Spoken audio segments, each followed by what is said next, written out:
that Every Friday Live.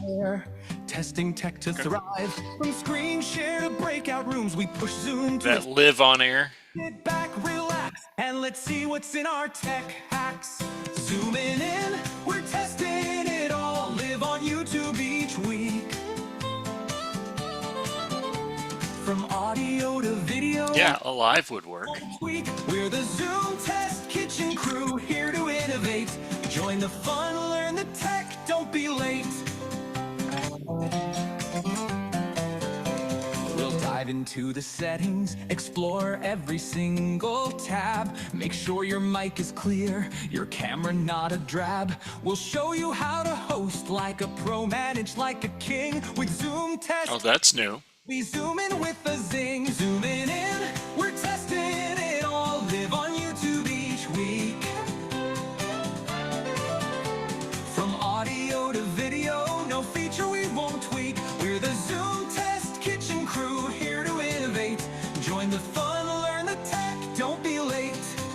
Whether you're new to Zoom or an expert in disguise, we've got tips and tricks. We'll open up your eyes. From polls to quizzes, we test functionalities. Join us live, see what Zoom does with ease. So if your meetings lag, or you can't share your screen, or if your audio echoes like you're stuck in between, we've got solutions, we'll show you how it's done.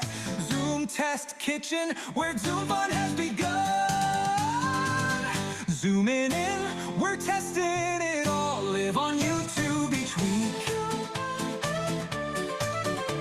From audio to video, no feature we won't tweak. We're the Zoom Test Kitchen crew, here to innovate. Join the fun, learn the tech, don't be late. So tune in, don't miss out on this tech fest we lead. Every Friday, Zoom Test Kitchen, where you'll succeed. We'll make your Zoom meeting smooth, keep the tech in check. In the Zoom Test Kitchen, we've got your back, no wreck. So tune in, don't miss out on this tech fest we lead. Every Friday, Zoom Test Kitchen, where you'll succeed.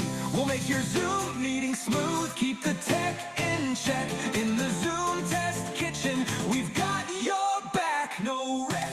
These lyrics capture the essence of what the Zoom Test Kitchen does, focusing on testing and teaching about Zoom functionalities in a fun, engaging way.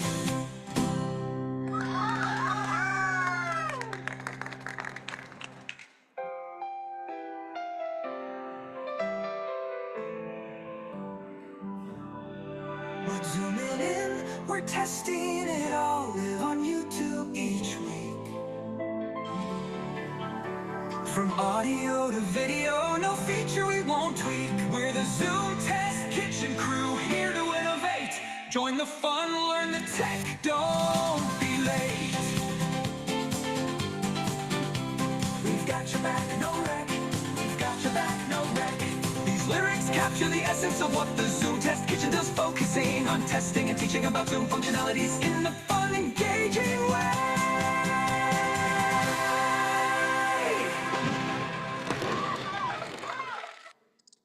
Hi. Welcome to the kitchen, everyone. It's Hub Day. Not Hump Day, Hub Day. Get it? Boy, it's just a small group of us today. Hi, Jason. Greetings. How you doing? Hey, not too bad, thanks. It's only 98 here. Balmy degrees. I don't want to hear it. I'm in Florida. It's like 300 degrees here and humid. It's a wet hot. How you doing, Mike? Doing good. Doing good. So what's all the hubbub about? Hubbub. Are we keeping Hubbub. track? Are we giving points out? I don't know. YouTube, keep track. There we go. Yeah. Hey, John. How are you? I'm good. We're playing Zoom word bingo and hub counts twice. There you go. Exactly. Hey, Frank. Good to see you, sir. Hello. I'm taking up a collection for a thesaurus for Zoom if you want to chip in. Apparently they can't think of different words for things. because right. So now you've got hubs in Zoom events and you've got hub here. So what are we talking about? So I'll show you. I'll show you. Did you miss Jason? No, I said hi, Jason. All right. Well, he deserves 2 highs. Hey, Jason. Hey, Jason. Wait, let me make sure I'm streaming the right way. Okay. So this is the Zoom app right here. And up at the top now, you've got home and all this other good stuff. Wait, let me just open up Cursor Pro so I can highlight this for you. Now we have a new one called Hub. So when I click on, if you don't see it, it'll be under More. When I click on Hub, it brings me here. And this is, I guess, all of my stuff. It's Only if you are within the last 2 updates, we believe. You have to have been within the last 2 updates for it to have appeared. So it can't find things before 2 No, updates ago? Is that what you're saying? Mike and I were doing some digging on this, and we believe it was brought in 2 updates ago into the workplace, but wasn't activated by Zoom until early this week. So, but does that mean it cannot find docs that I have that were created earlier than that? No, it just means the button won't appear if you haven't got one of the 2 latest updates. Gotcha. Okay. So you've got docs. So what happens when I click on docs? Oh, goodness. Okay. It created a new doc. Data tables. So this is their spreadsheets, I guess, right? This is their sheets. Yep. Terrible name if you ask me, but data tables, whiteboards, clips, folder, import. You know what they don't have yet? They don't have a slides, PowerPoint type of competitor, which is interesting to me, given that of all of these within Zoom itself, that's what you might use the most often. Right? If you're sharing something in Zoom, you're not sharing a spreadsheet usually. You're turning that into a presentation. So it's interesting that, to me at least, it's interesting that it's not here. So these are all create buttons up here. And then down here are all the things that you have created. So your clips are in here, your whiteboards, your data tables, your docs. Find all your Zoom assets. Would transcripts be in here? Yes. Okay.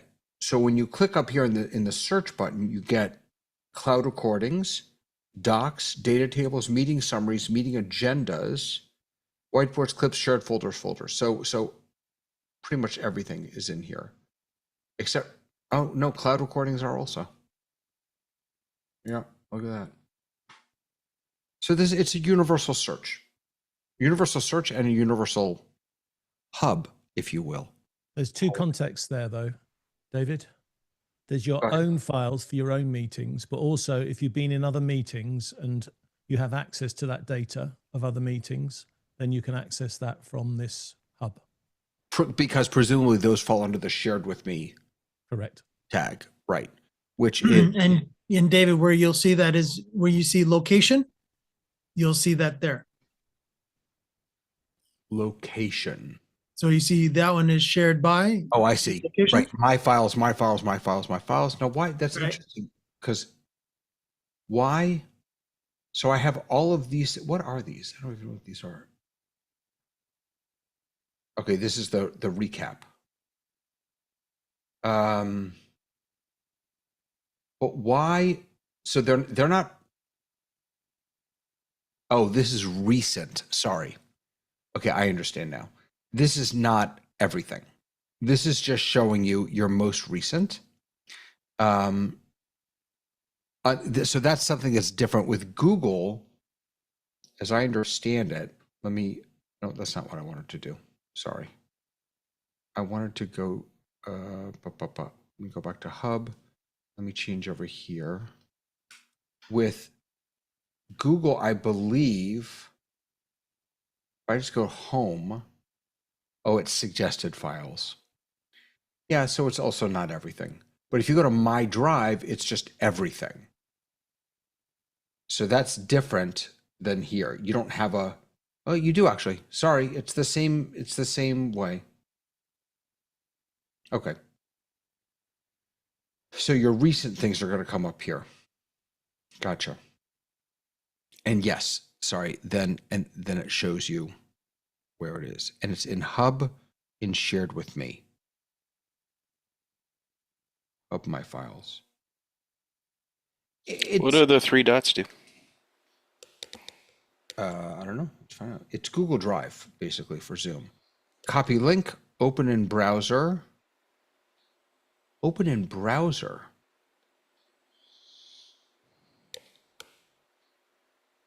Well, no, that's kind of silly. Hold on a second. Oh, sorry, because on the browser, I'm logged in on a different account. I think this is the account that I'm logged into. Okay, there we go. So let me go back. So now if I click on this, so I've got copy link, open in browser, rename, share, make a copy, move to, add to start, hide from recent list, move to trash. Yeah, so it's move to. Oh, if you have folders. Yeah, it's Google Drive. But it's for all your Zoom stuff. Yeah, they're mimicking quite a bit the different platforms out there, so I can vouch for that looking like Dropbox too. And this Teams. This looks new also. Suggest edits. A clear and trackable way to suggest, review, and apply edits without changing the original content. So that's comment view on Google Drive, I guess. Suggest edits. So when you toggle that on,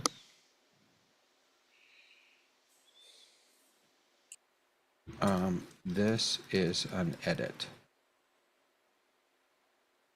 And then once I click the checkbox, it becomes part of the, yeah, it's the same. Is there a commenting feature? There is, I'm sure. Yeah, comment. Yeah, I mean, they've really replicated almost all the functionality of Google Docs and Google Drive in here. I respectfully suggest they've gone further than Google Drive. Oh, please, go ahead.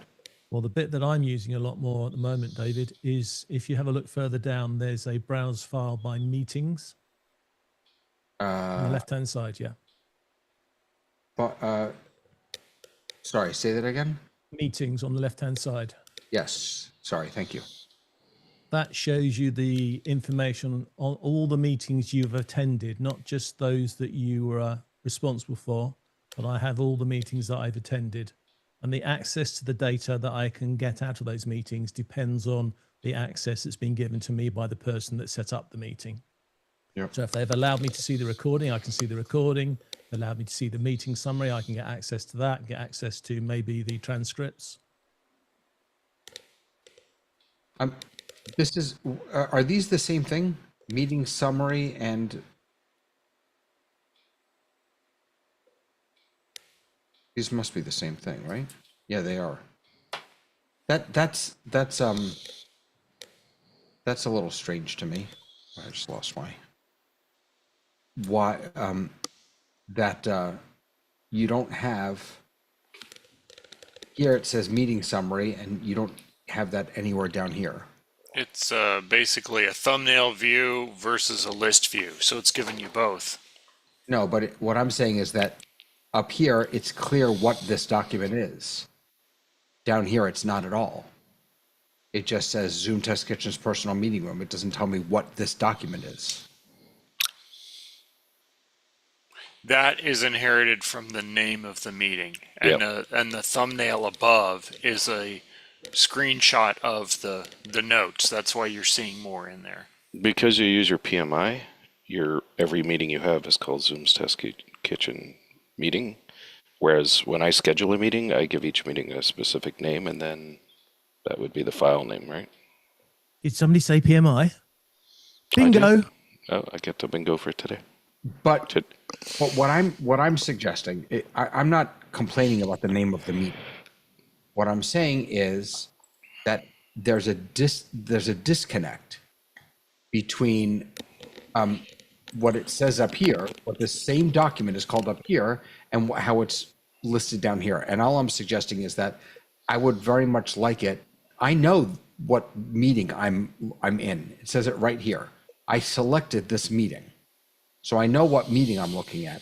I'm suggesting that if you're going to have a thumbnail up here called meeting summary, and this is the same exact thing, it should be named the same exact thing. It should be named meeting summary. That's all I'm saying. Yeah, open up that thumbnail, because I wonder the tag meeting summary, what that tag actually is, because it's not the name of the meeting. Click to view the meeting details associated with this doc. No meeting details. That's not very helpful. I wonder if that title isn't a title but a tag. That's what I'm guessing. Metadata. And I'm just, I'd like you to put the tag on both, please. Yeah, I know. I'm just trying to figure out what they're doing. Like an H2 or some sort of tag. Folder labels as a Google comparative. This is nice. I mean, the way they do it, it's very nice. Teams does this with when you have it hooked up through SharePoint. So this is weird. Look what just happened. So let me close this. So I am not in the web right now. This is the app, Workplace. So I click here, I open the meeting summary. It opens in a little dialog window. And when I click the back to hub, it takes me back to the hub, but this is stuck here. Like Maybe it's so you can open multiple documents without it disappearing until you close it. Especially if they're all called Zoom Test Kitchen Meeting Room. Oh my God. Okay. Message received. I'm just pointing out little foibles that I think are strange here.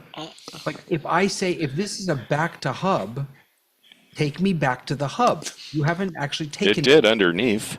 I know it did, but I don't Which hub did you want to go back to? I'm just leaving. Did you have too many coffees today? Like, what's going on? Red Bull. Red Bull. No, it's A&W instead. Okay.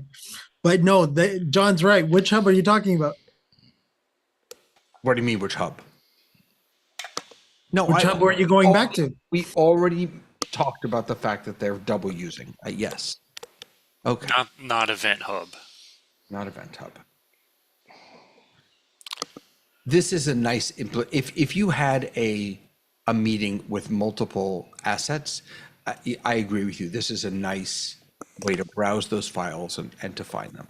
So all this counts against your storage space, I'm guessing. Oh, I'm sure. No. What? No. Correct.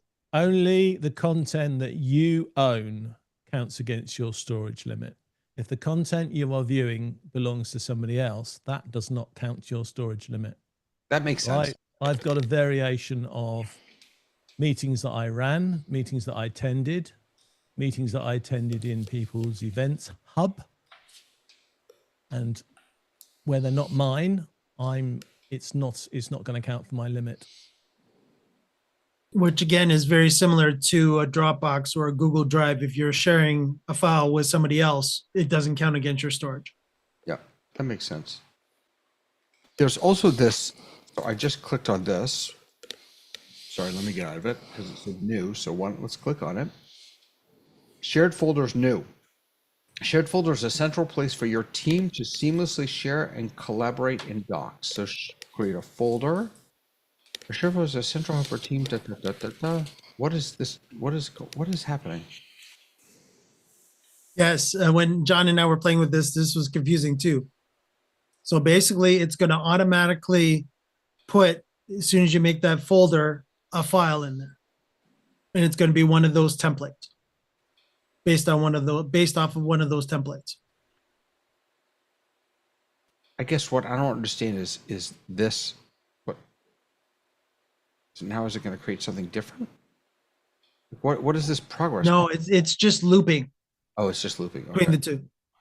All right, so let's try Zoom Test Kitchen. I like how it's updating both.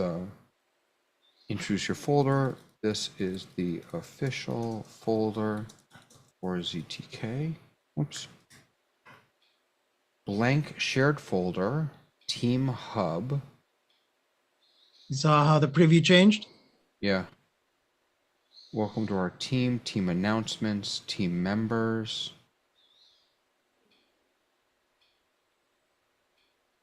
When Docs first came out, I remember talking about how it had a Notion aesthetic to it, sort of the drag and drop blocks and things like that. You could see You that. can import Notion.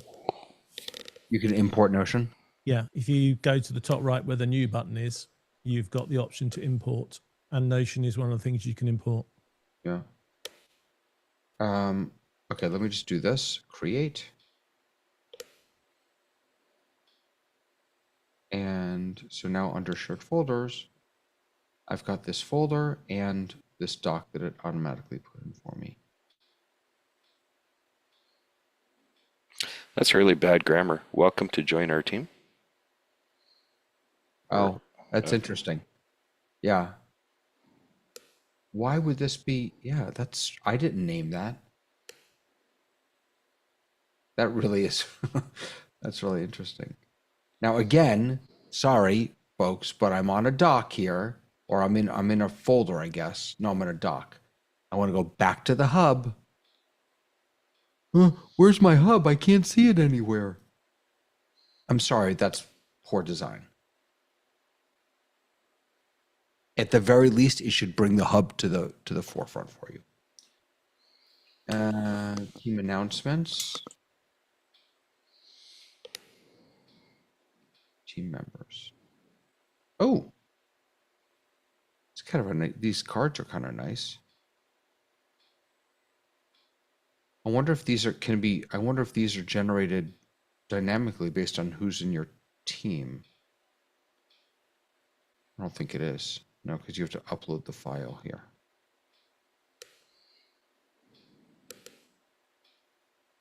Okay. Does it contact us, about us? All right, nice. And then you said new, I can import. Oh, look at that. What's interesting to me is that Notion has its own little icon there, and nothing else does, right? So it's you could import Google Drive. Didn't I see that there was a direct connection with Google Drive at somehow or somewhere? Because if they really want to make this the most user friendly, they would. Well, you can sync, David, your Google account with Zoom, but I don't know if you can go as far as Drive. Yeah, it's not. I haven't tried that. No, I have my calendar synced, and I think I have my mail synced also, but I don't think there's a way to do Drive. And again, if what they're trying to do is to get folks to move away from Google, then having that either two-way sync and connection, or at the very least, a dedicated import button for Google Drive so that it can kind of stick its hooks into your drive and then grab the document that you want, I guess in the same way that it's doing that with Notion. Oh, actually, Yeah, the only concern that I would have is that it would actually dump all your Google Drive into Zoom, and then you're paying double. right. So actually, this isn't actually this is not a special import for Notion. All this is Notion, I guess, paid them to have their little icon there, because you still have to just export it from Notion as HTML and then import it here. That's all. Okay. I'm putting Frank to sleep. The hub does nothing for him. I don't have hub turned on in my organization yet. By choice or by? I guess maybe with enterprise, they're a little more sensitive that we get angry when they turn things on without warning us. I've complained quite a few times when they've done that before, and I don't want a new feature just rolling out without the people who support it understanding it first.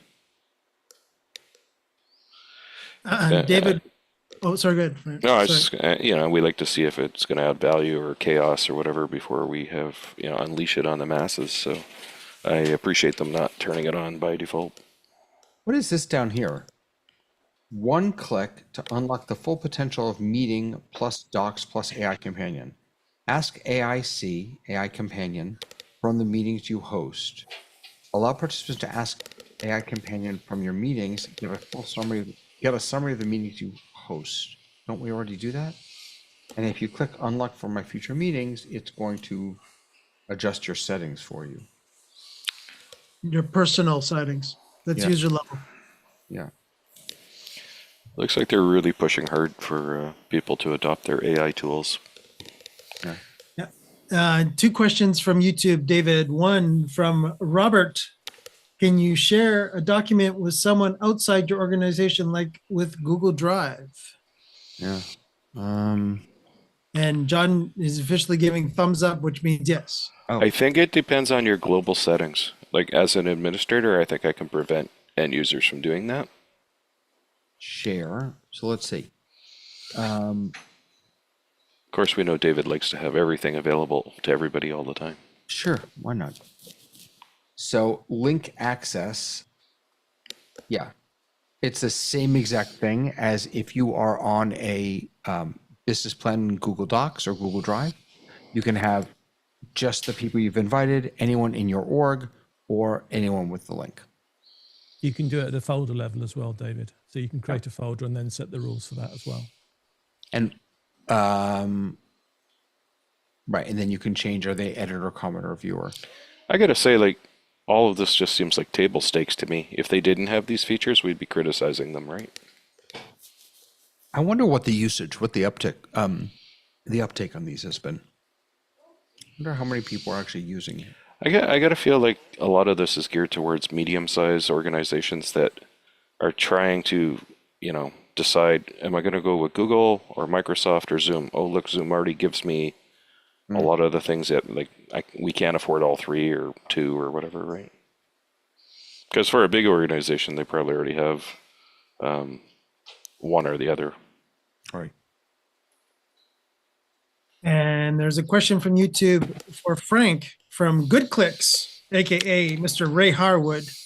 He's asking Frank, how did you find out about Hub coming out? Besides our infamous discard posting by yours truly. I got a direct email from Zoom. So does that mean that there is potential that it's coming to your account? My account? Sending that to you? It's already in my account. I just haven't turned it on Okay. for the organizational level. So right now, when I log in just as a user, I don't see it, but as an admin, I can see that I could enable it for everybody.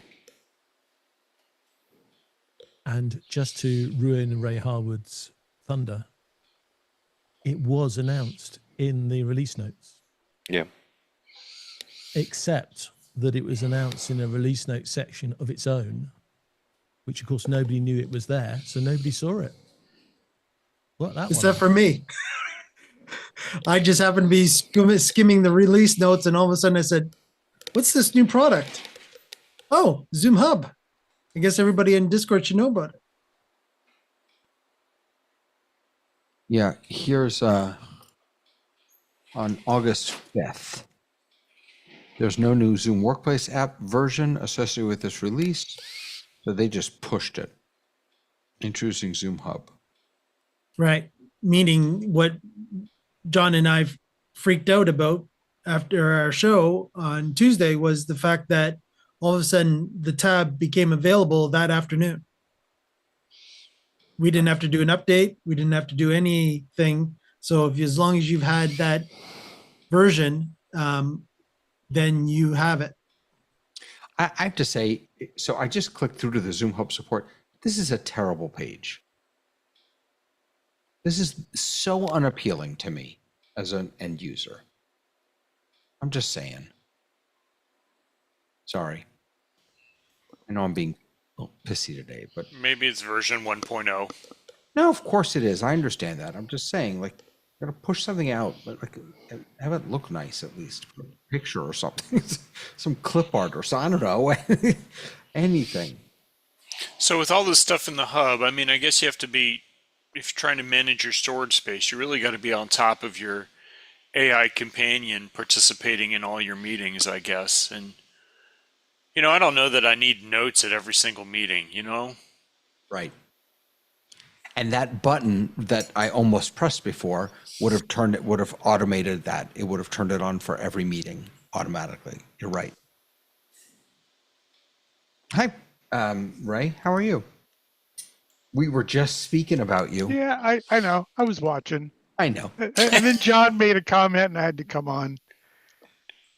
I knew it So, would work. so I knew it would work.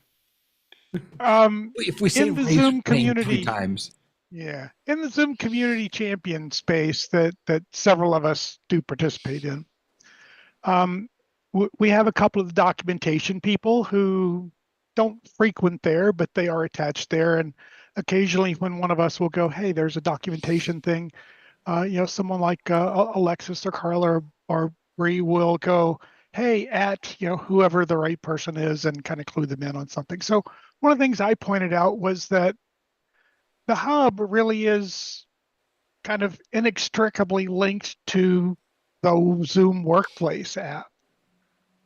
And I kind of went, but the hub is not mentioned anywhere in the Zoom Workplace release notes.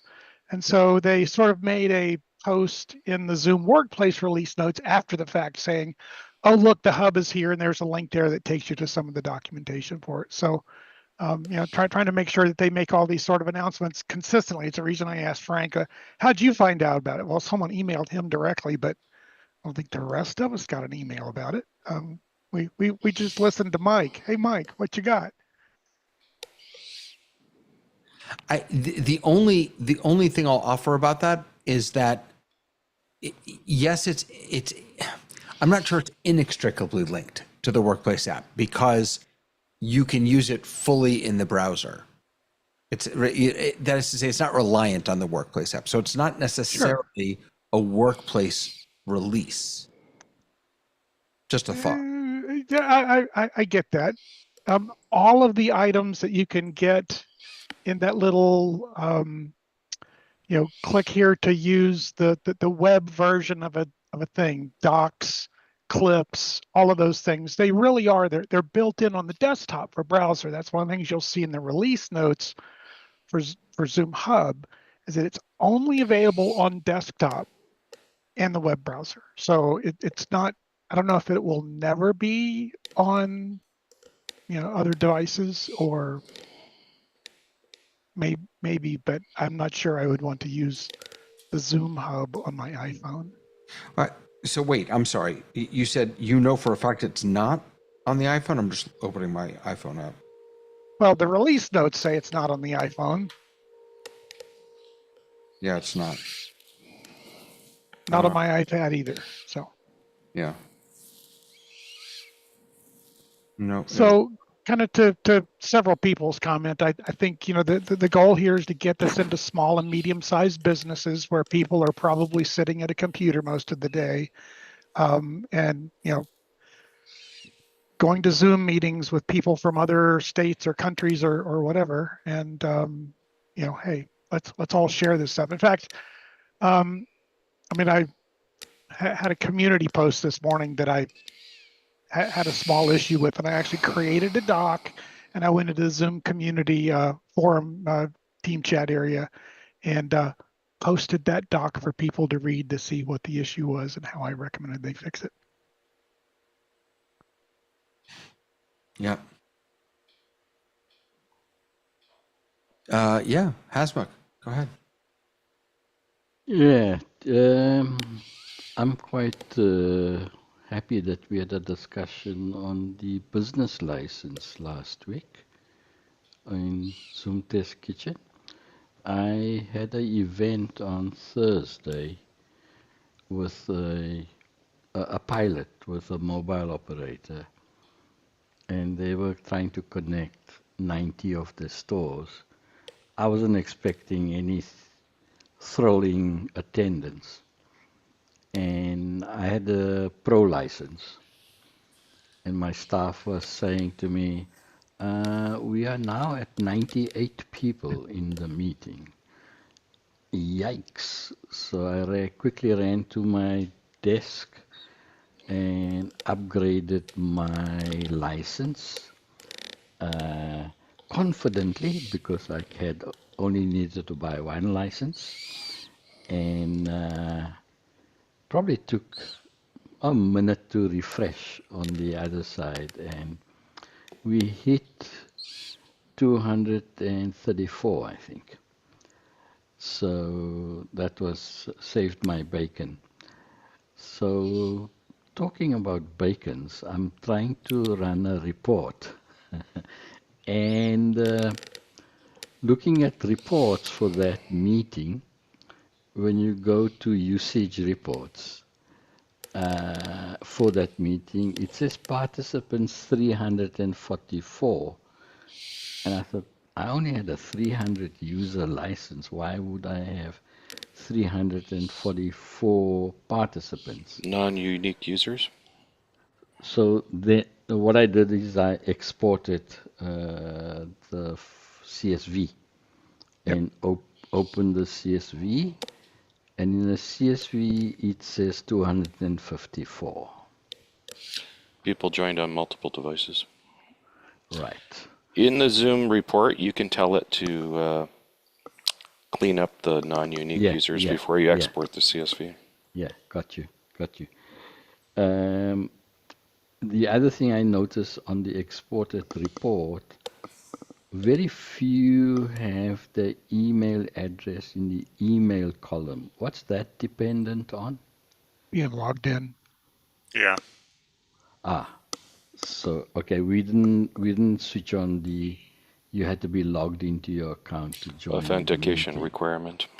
Yeah. These we spoke about it last week with Robert as well. This environment that's on Teams. So all these folks created their own little alternate Gmail account, and that's how they joined. So even with that hurdle, I still had 254 people in the meeting, which was quite astounding. I You was very. Go ahead. you did not have registration turned on? No. Since I didn't want to create too many barriers, and it was kind of a closed meeting. I did give them a heads up that now that they are satisfied with what I call the production value, that we will then go the registration route and also having logged in to the Zoom account. Yeah. Yeah. Uh, Registration definitely helps because that's also Absolutely. where you pick up the emails in the report in that Exactly. CSV. And to Frank's point, when you pull the report from Zoom, yes, there's a button that says, I think it is called unique users. But if you don't choose that, then Yeah. if you're using breakouts, for example, so the person's in the waiting room, that's one. They come into the main room, that's two. They go into the breakout room, that's three. They come back into the main room, that's four. And Okay. you'll see all those four on the Yeah. report with the in and out times. Yeah. Sometimes that's useful when you're trying to troubleshoot. You know, you have a user that says, "Hey, I keep getting dumped out as I go into the breakout room or whatever." You pull that attendance report, and you can see that happen. Right. But otherwise, your 100 person meeting looks like 300 because it's counting all those ins and Right. outs. Yeah, I did check the box for unique users before I ran the report, so hence the different numbers.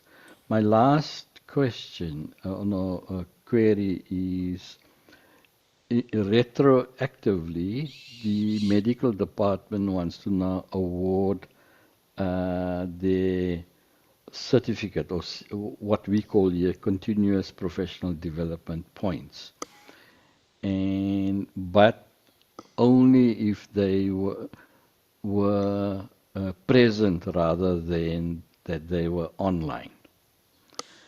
So now retroactively, I can't. There's no report that says whose camera was on and whose camera was off. So There's no such there thing. are other platforms that do that have engagement scores. Zoom doesn't Uh-huh. do that right now. You might Okay. look in the marketplace for an add-on that does something like that, but Zoom Yeah, doesn't do it I natively. could probably write you an app if you really needed it, Hasmat, because it is I, possible for I, me to. I do need it. My budget is very limited, but I do Yeah, need it. okay, But you're wait, possible to then. we have a little bit of that in Uh-huh.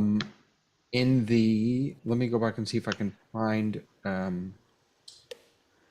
Remember, it's Were they all active in chat? I guess that would be one no. of my questions. There's a who talked the most. Like, how long did you talk meter? Yeah, but usually, so like on other platforms I've used for education, there are scores for how many hand raises, how many times was your camera on, how many times did you chat, how many, and you get a score in the report at the end of the meeting. Zoom doesn't have that natively built in at this time. They do in Zoom Webinar. And Hasmuk, do you use Zapier? Yeah, I have Zapier. So Zapier can query Zoom and pull a lot more things out than the Zoom report would actually allow you to do. There's stuff there that never shows up in the Zoom report, and there's a different Zoom report for webinars than there is for Zoom meetings, but all of the fields are still captured, and you come in through Zapier and you can see all those fields and you say, I want this one, I want this one, I want this one, and it pull together a report. Well, what that tells me is that the API has it, so someone like John could probably get it. So, and that's post event.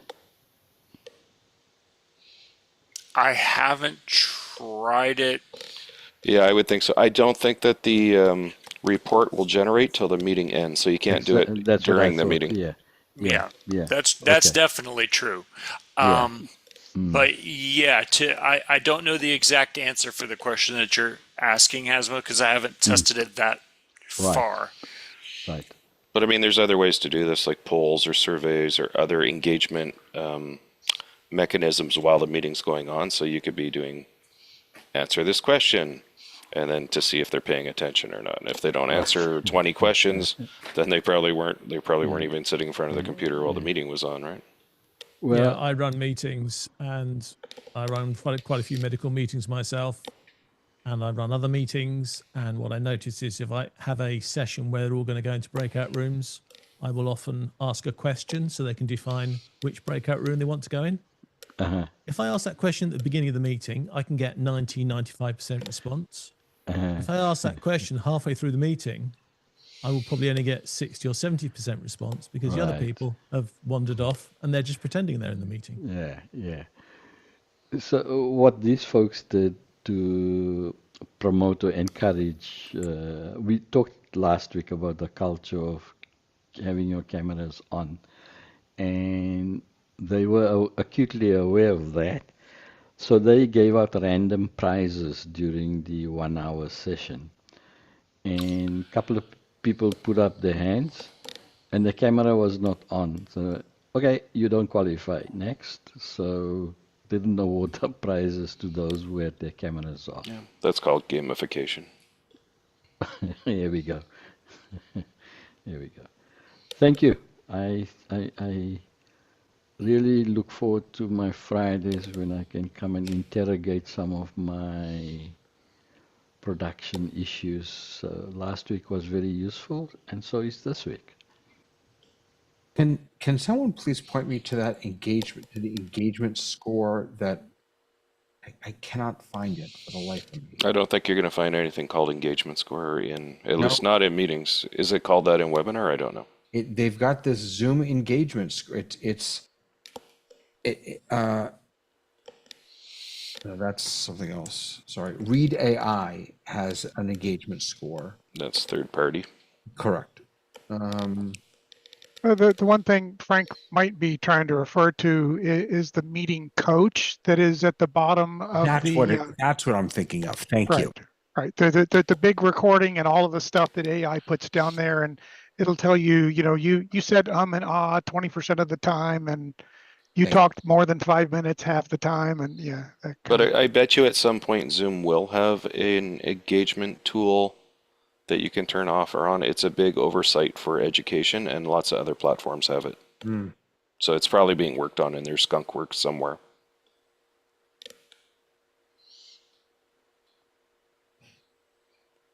Why are we getting football scores or soccer scores or whatever that was? That'd be a low-scoring football game, so it couldn't have been football. It's John's bingo game. Oh, you're keeping score. It's hilarious. Will there be prizes? Hasmuck's giving us prizes? Yes, it's the engagement.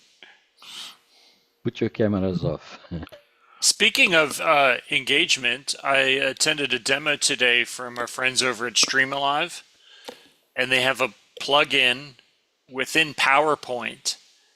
And so to David's earlier point with the Zoom docs, when you're sharing a PowerPoint on the screen like you normally would, all of the StreamAlive activity is native within the PowerPoint, showing in the Zoom or wherever you happen to be sharing this PowerPoint. Without Andy, get having to busy. do the Andy, clunky. get busy. Andy, get busy. Andy, get busy.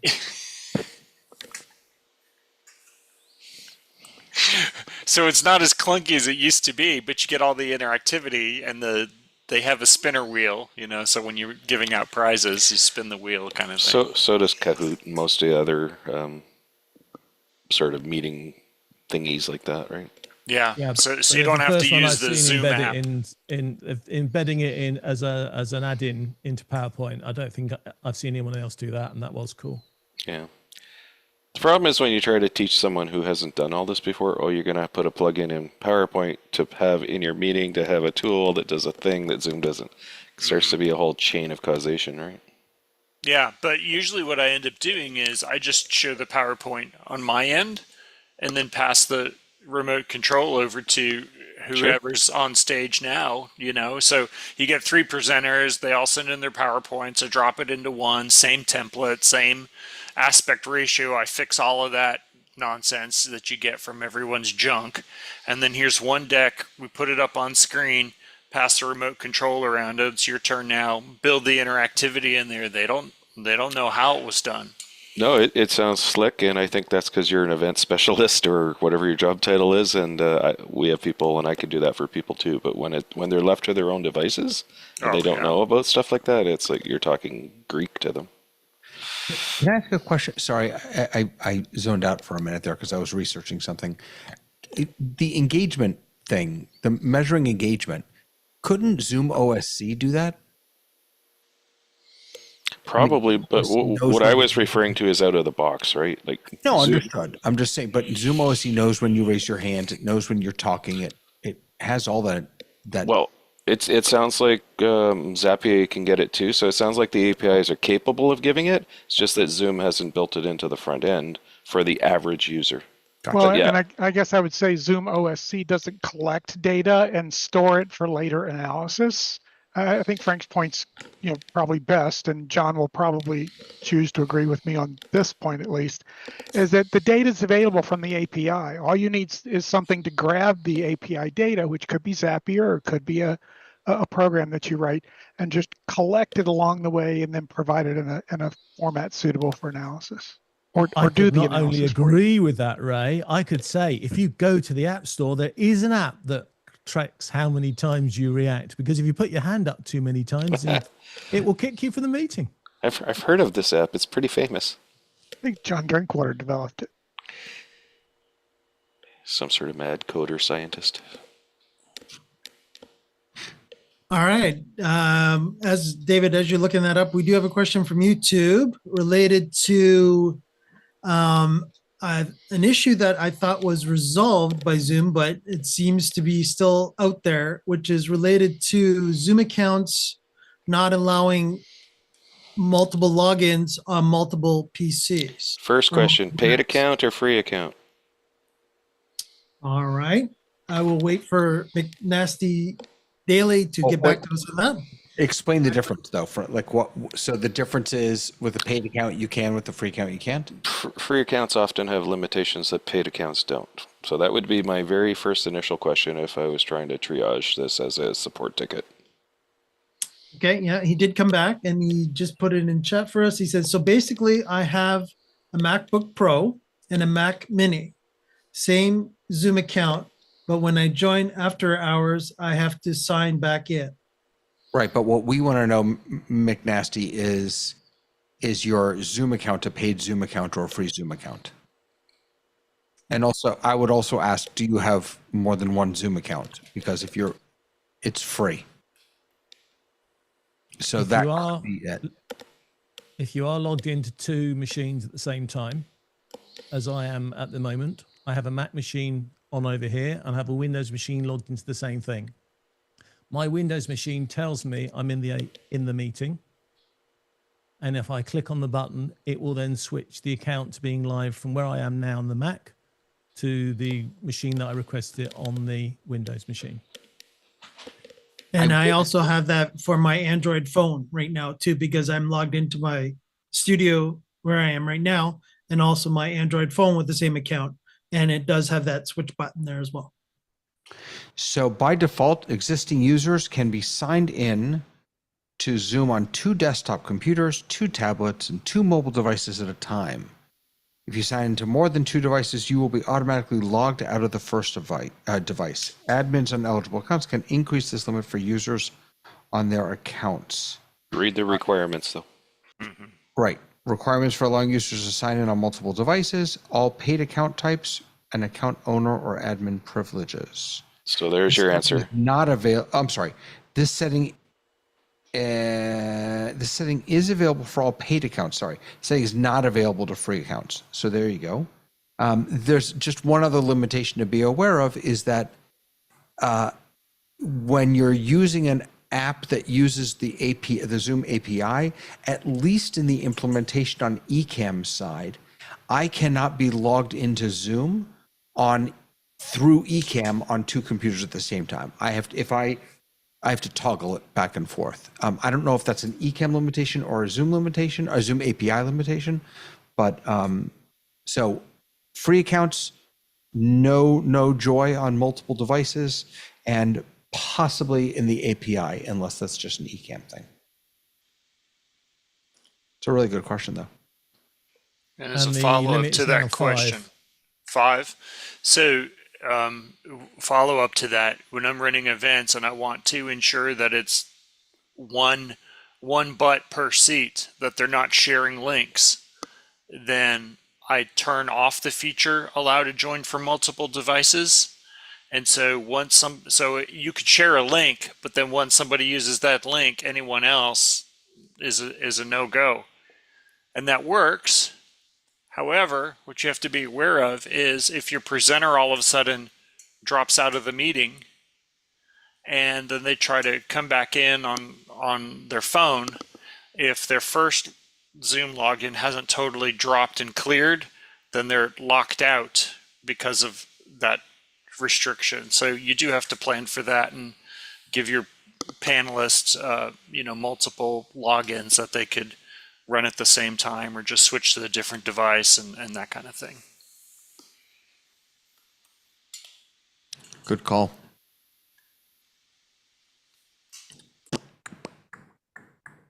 By the way, I did search the marketplace to see if there was anything about engagement scores, and I couldn't find anything. Just following up on that. Alrighty then. What else are people working on? Tony has a question for us. Tony Mobley from Conversations with Tony Mobley is asking, how would that affect our virtual house of worship? I'm thinking, Tony, you're asking in the regards of free accounts or just accounts in general. How would what affect our? Multiple sign-ins. Oh. From my perspective, and again, we certainly don't want to make things too technical for the non-technical people. But a free account, you can, if you wanted 10 free accounts, you could sign up for 10 free accounts. You just have to have 10 emails or whatever. And then you can log into 10 different devices and do whatever you need to do from those. From the House of Worship perspective, normally I would recommend that each person that comes in to the Zoom meeting on site have their own account. I would not recommend that they all come in from one single login, and that way it makes life a little easier. And Tony's letting us know that it is a paid account that he's talking about. And I think I kind of remember bits of this conversation from a couple of weeks ago. So, Tony, if I recall right, you were basically having one link pushed out to all the members, and it was, hey, if you're, come one, come all, here's the link. Join our Sunday school class or join our worship service, whatever it was. And that works. You have no idea whether Tom, Dick, Harry, or Linda joined because it's all the same link. And maybe that's fine for a worship event or something like that. But let's say it's a committee meeting and you have to run voting. Then you do need to know who showed up, each unique person, when they showed up, and what their vote was. So then you're doing a registration where everyone gets a unique link, and you would check the little box that we were talking about earlier that prevent joining from multiple devices at the same time, so that if Bob shared his link out with 5 other committee members, well, sorry, it only gets used once because you're trying to protect the integrity of the meeting minutes and the voting record. So I hope that helps. And the other thing that I'll point out is that the fact that you do have your meeting and it's scheduled by your paid account. That paid account gets to use a 30-hour meeting time frame. And so if you have the paid account logged in to get it started and you have a couple of other people come in on their free accounts and you make them co-host, just in case your paid account should drop, you still don't have to worry about the 40-minute time limit, because the time limit is based on the owner of the meeting, the host. And I hate using the term host because we think, oh, well, but I passed the host off to this person. The owner of the meeting is the person that controls that time limit. So, yep. Frank. So I was reading the release notes recently.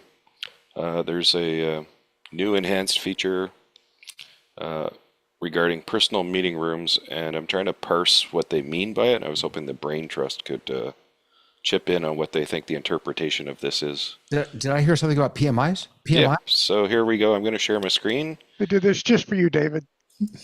Oh, I'm just confused about what they mean by this. Users can join personal meeting rooms more efficiently when multiple users share the same personal link name. So what does that mean? 2 people in the organization both have their name of their meeting called John's meeting? Yep. Is that what that means? Yep. Okay. Vanity accounts, and you can set up a personal meeting. Yeah. I know you can change your PMI to be whatever you want it to say, but all right.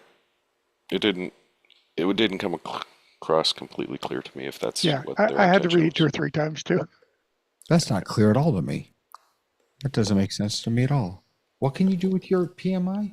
You could actually create a PMI that is whatever your vanity name is, zoomtestkitchen.zoom.us/ I think it's my or me, I forget, /ZTK. And that would be your It doesn't PMI. have to be. It doesn't have to be numbers. No, does not have you to be can numbers. have it be anything, but Right. I was just trying to figure out if that's what this meant. So this is on. You go into your profile, and then you scroll down here. Here's your PMI, and then you can. I'm editing it now, but it's usually looks like this, and then you can click on Customize. change that, right? And then this is what it looks like with. That's your personal link, and you actually have to edit that personal link. With the customize button. Oh, wait. What's personal link? Right. This is what you were talking about, right? Yeah. Yes. I'm sorry. So it's not the meeting ID that you're changing. It's the personal link. I'm sorry. I understand now. Behind the scenes is still a meeting ID. It's just, it's like saying, the IP address of a website instead of the, the whatever Right. DNS words or I whatever. when I first did this, I tried ZTK, but it has to be between 5 to 40 characters. So that's why it's Z Kitchen. All right, that's much clearer. Thank you. That was my intuition, but I wasn't sure. So again, what you were suggesting is that people may choose the same personal link. They may have the same name for the. Yeah, well, I have over 30,000 users, so I mean, I Right. could see there being 2 Johns or 2 whatever, right? Right. Susie Smith or whatever. I don't care. And So, they may name theirs John's Room or something like that. John's, yeah. Gotcha. What happens when that occurs? Do you know, Frank? Do you get which John do you mean, or It's never come up so far, but I like to know these things in advance. Yeah, I'm gonna have to do that with my 2 business accounts. Most people don't use. I would say the majority of people don't use PMI. They probably don't even know it exists, or because it has limitations that the full scheduled meetings don't have. Mike, what is Tony's question? I'm not sure. Tony is still continuing on about if it should be a paid account or a free account. I asked him specifically because he mentioned I come in to the house of worship in my paid account and a free account. Comes into doesn't necessarily indicate he's the host. What matters is the host of the meeting, the person who scheduled the meeting. What are they using as a license? That's exactly what Mike just said. That's what Ray said earlier too, right? Yep. Yeah, I mentioned in chat that if I would come into the meeting, if you're coming in with both accounts, the paid account should be the one that's the host. Yeah. And the free account should be the participant. That's just absolutely like any correct. just like any normal participant that would be coming in to participate with the church service. Explain why that's important. The 40-minute limit.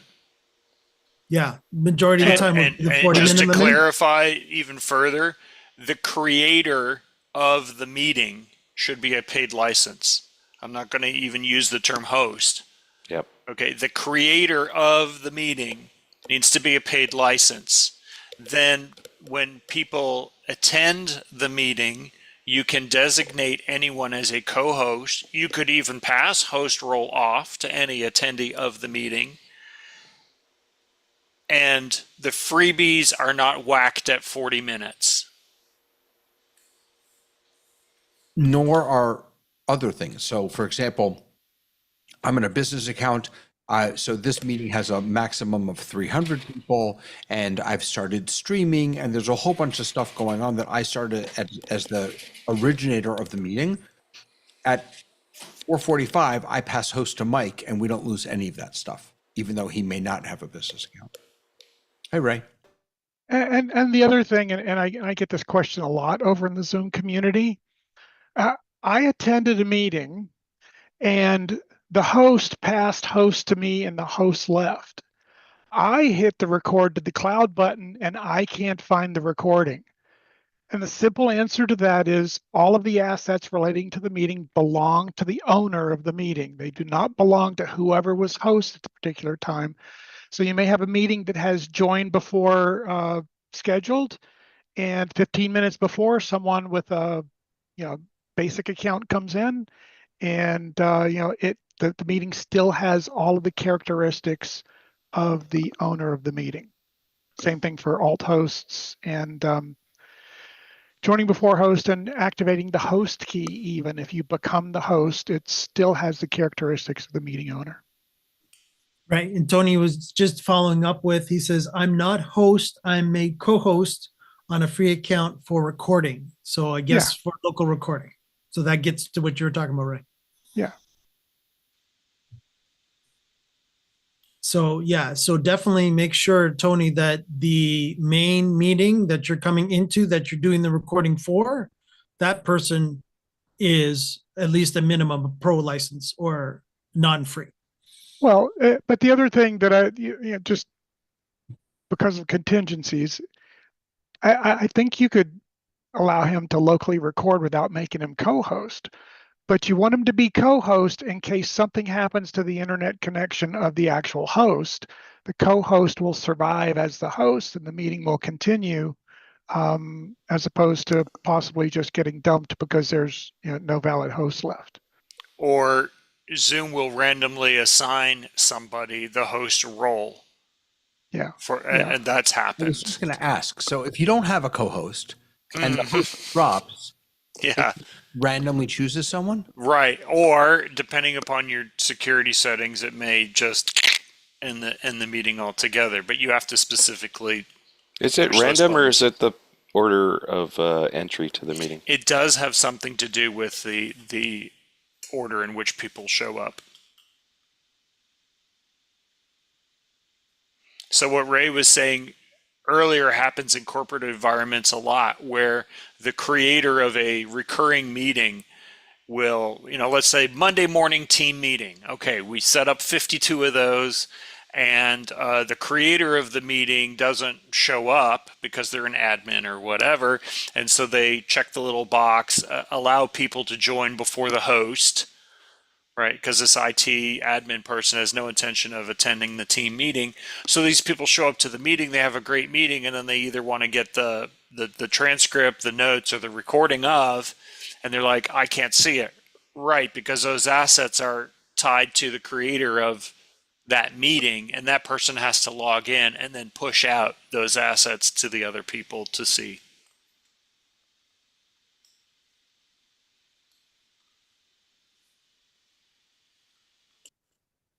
I was just doing a search on my favorite engine, Perplexity, and it pointed out another thing is that it will assign, because I think I've seen it happen both ways. I'm like, what's the difference?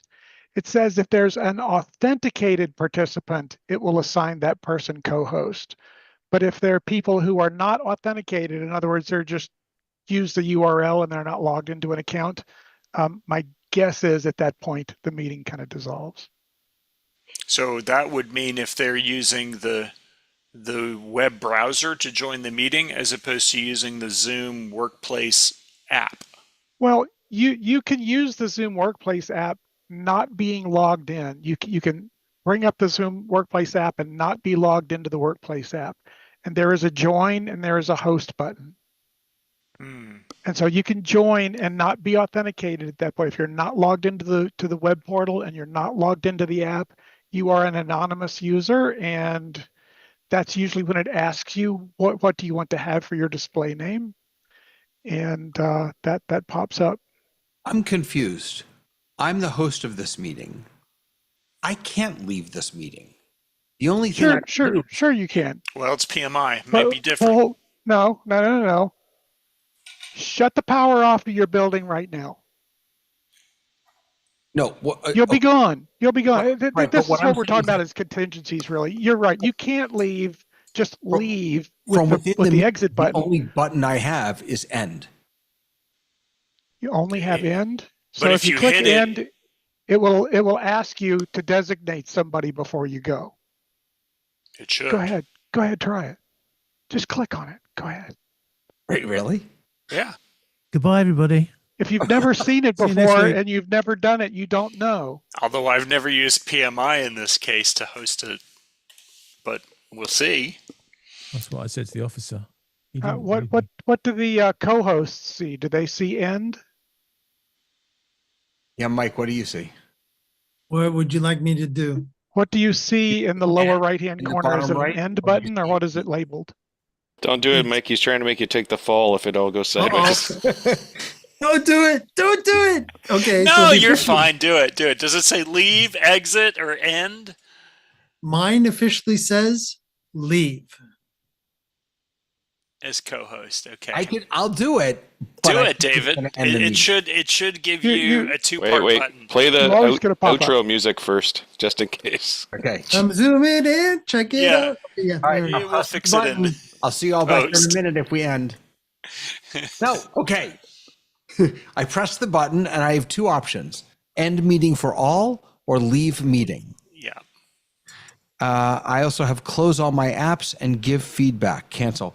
Now, if I leave meeting, Why? It Why will would ask you to designate someone as the surviving host. I was No, just the co-host would automatically get it. I don't even No, think it would ask you. no, no. I'm pretty sure that if you only had one co-host, perhaps the co-host would get it. But if there's multiple co-hosts, I believe that the host gets to designate who survives them as Well, host. that there are makes sense though, multiple because if co-hosts in there's this one meeting. co-host, that's your only choice. If there's two, then it should ask you which one. There are multiple co-hosts in this meeting. I'm going to click leave meeting, and it says assign a new host. Okay, And I cool. don't just see co-hosts; I see everyone. All right. So do this. Make one of the co-hosts not a co-host anymore for a second. All right, let me just bring this down here so you all can see what I'm. Don't break me. Don't break me. Okay. Don't tease me, bro. Bear with me 1 second. I want to be able to see this. Okay. Oh God, that's not going to work. Whee! Sorry. To Okay. infinity and beyond. I thought there was a setting for that. here's, All right. all right. So here's my meeting. So if I click end, No, did you remove one co-host? not yet. I was just going through what the button. Oh, you're just recapping? Yeah. All right. Let me go ahead and remove one co-host, and so I'm going to remove Doesn't matter. this. Yeah. Well, it kind of does because my other. Well, you can only have one. Basically, you can only have one co-host. Right. Okay. So For us Mike to is see a not difference. having co-host. So I'm going to click end. I get end meeting for all or leave meeting, and now if I click leave meeting, let's see what happens. Okay. I still got. You still get the full I list. still- Really? co-host. That's strange. I would expect it to default. If there's one co-host and you're leaving, I would expect it to default to the one co-host. And I can choose anyone. Again, not just a co-host. I can choose anyone. Yeah, Yeah, I but But think look you at might this, not have this made- list. Oh, I'm sorry. This list that popped up was in the order in which they came into the room. You could still choose anybody, but that list populated based off of when they showed up. Yes, but Mike came in after you, but he's at the top because he's a co-host. Right. And Ray did not come in third. Is that tied to your view? You no, know how you can sort your gallery? They're in I don't- alphabetical order. You can sort your participants different ways, including by alphabetical or entry time. Yeah, this is not alphabetical. It's not entry time. It seems random. And you've got oh no, you don't anymore. Sorry. Let me do one thing. I'm going to make this a co-host again. Confirm. No. Leave meeting. Yeah, so co-host jumped to the top like always, but everyone else is random. Because like my tiles machine came in third, or actually second. When did the WLM meters come in? Were they early? No, that was later. Okay. Yeah. But the order of entry was me, then TTG Tiles, then TTG Productions, then I think Jason was next maybe, and then Mike was after him. So it's all out of order. So TTG Production is a co-host, but not up in the co-host list. No, it is. Okay, gotcha. Right here. Yeah. Yeah. Yeah. That was scary. That like I didn't know what was going to happen. but I'm going to take a 1 minute side trip here. Yesterday, my dishwasher, the door would no longer close. I could not get the dishwasher closed. I had it ready to start. It was ready to go. I could not get the door closed. It's not that type of kitchen meeting. I know, but it is. So the problem was that as I had reached across the cabinet, I had reached my hand underneath the cabinet and I had tripped the little latch that the door uses to securely lock. Well, an hour later, I figured out how to undo this latch, and you end up having to take a pair of pliers and do a little special thing to kind of pull all that apart. And next time, it'll only take me 3 minutes because I'll have to walk to the garage and get my pliers. And so my point here is it takes you a while to figure out something scary like this, But the reality is it's a lot of what I do over here when I'm not doing anything else. Is like, oh, what happens when this happens? Oh, yeah, that's not so bad. What happens when this happens? Oh my God, that ruined everything. If you don't try these things along the way, some things remain very scary that don't have to be scary. Like, oh my word, I have to leave now. I'm so sorry. What do I do? Or, gosh, the lights just went out. I wonder if the meeting's still going. So, an example to this too, when it was coming to David, there was a time where you had a power outage there and I was co-host. It did make me host until you came back, right? But all of the co-hosts, which your other two as well, also disappeared at the same time as you did, right? So your TTG Productions and your TTG Tiles, Right, because they're all on the all, same tower, right? and I was the only one designated at that particular point. But it wasn't that you left or ended the meeting; you just disappeared Dropped as far off. as Zoom system was concerned. And I do think it makes sense that if you know, if there's a trauma and you drop out of the meeting suddenly, that it would automatically choose the co-host to be the host. But if you're choosing to leave, then you have a choice of who you want to be Maybe I don't like Mike today, and I want Ray to be the co-host or the new host. You know. Now I have had it where if you drop out, so David's power goes out. Okay, he comes back in the meeting, and then it will ask him, would you like to resume host role or keep it with whomever it got assigned to? Yeah. And just in case you ever run into that again, the specific language they use is reclaim host. So yeah, if you see that, it'll ask you, would you like to reclaim host? Frank, you want to jump in? Oh, I don't know. I think the moment's passed, but I was gonna say I know why Ray's dishwasher door wouldn't close. It was ajar. I like it. It's all the hubbub this week. I'm telling you. That's all I'm saying. Very punny. Well, could have been because it was 120 degrees Fahrenheit outside. Eesh. It's a good thing Yeah. we're live on YouTube. Yeah, we live on each week. We live on each week. And actually, we have a question from YouTube from McNasty Daily. Again, he's asking about a pro account. And does it come nowadays with 1080p? What is our official world? We're answer to the infamous answer. Everybody's doing this for me right now. So the official answer is still no. Buy business. Get you 720 and you have to ask. Am I wrong? By business. I We're just not on went commission, through it. but we should be. Yeah, I just went through that whole business of it. Whereas I had to buy a Zoom session to get the 1080p. That's also not a bad idea as well, especially McNasty. If you're looking into using some of the liminal apps as well, you may want to actually contemplate getting a Zoom sessions or events license, but minimum sessions license so that you actually have full access to all the liminal apps, including the one that David used when he started the show today, which is Zoom Tiles. And you get the 1080p. And you will get it 1080p, correct? Yes. But you do have to ask for it. You do have to set them. You have to let them know that you want the 1080p, and they will No, upgrade. No, No, No. I had to do no, that. you just I have to, you I have had to make do sure that. it's enabled, Jen. But I had to do that. you, Maybe it's because I upgraded rather than started with that. But I didn't have the button to upgrade it to HD. I had to send them a little email, and then they fixed it immediately. interesting. Well, you sent it to liminal. Oh no! I'm talking about the 1080p. I'm not using You any went to liminal Zoom. apps. Yeah, Just yeah. the Zoom, Okay. and Yeah. it was like, yes, we'll do it right away for you, and that was Mm, it was really a Could simple. be a lag on the back end when you Mm, switch mm. account types or something that they just had to force.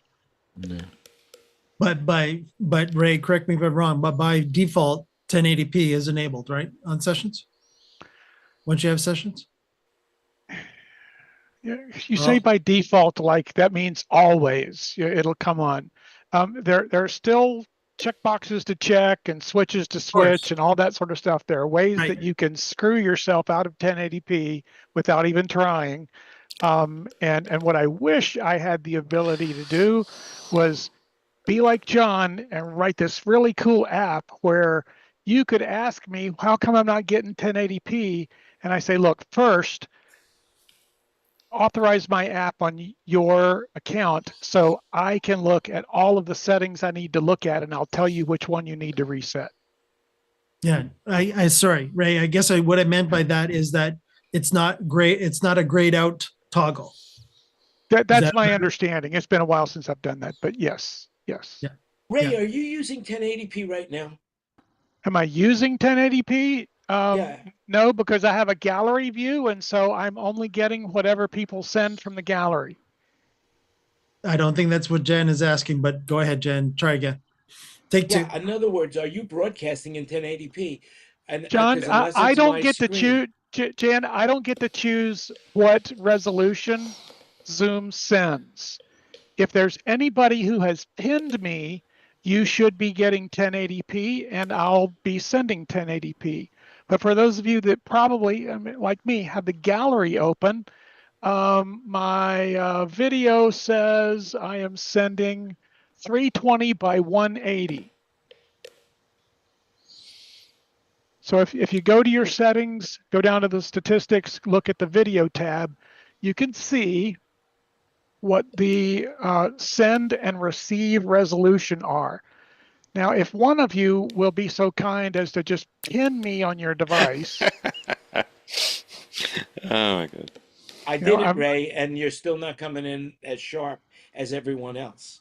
That's why I asked. Everyone else seems to be pretty sharp All on right. my screen, except now for you. I'm getting a send of 1920 by 1080. So yeah, if you're not getting it, it's not my fault. I'm sending it.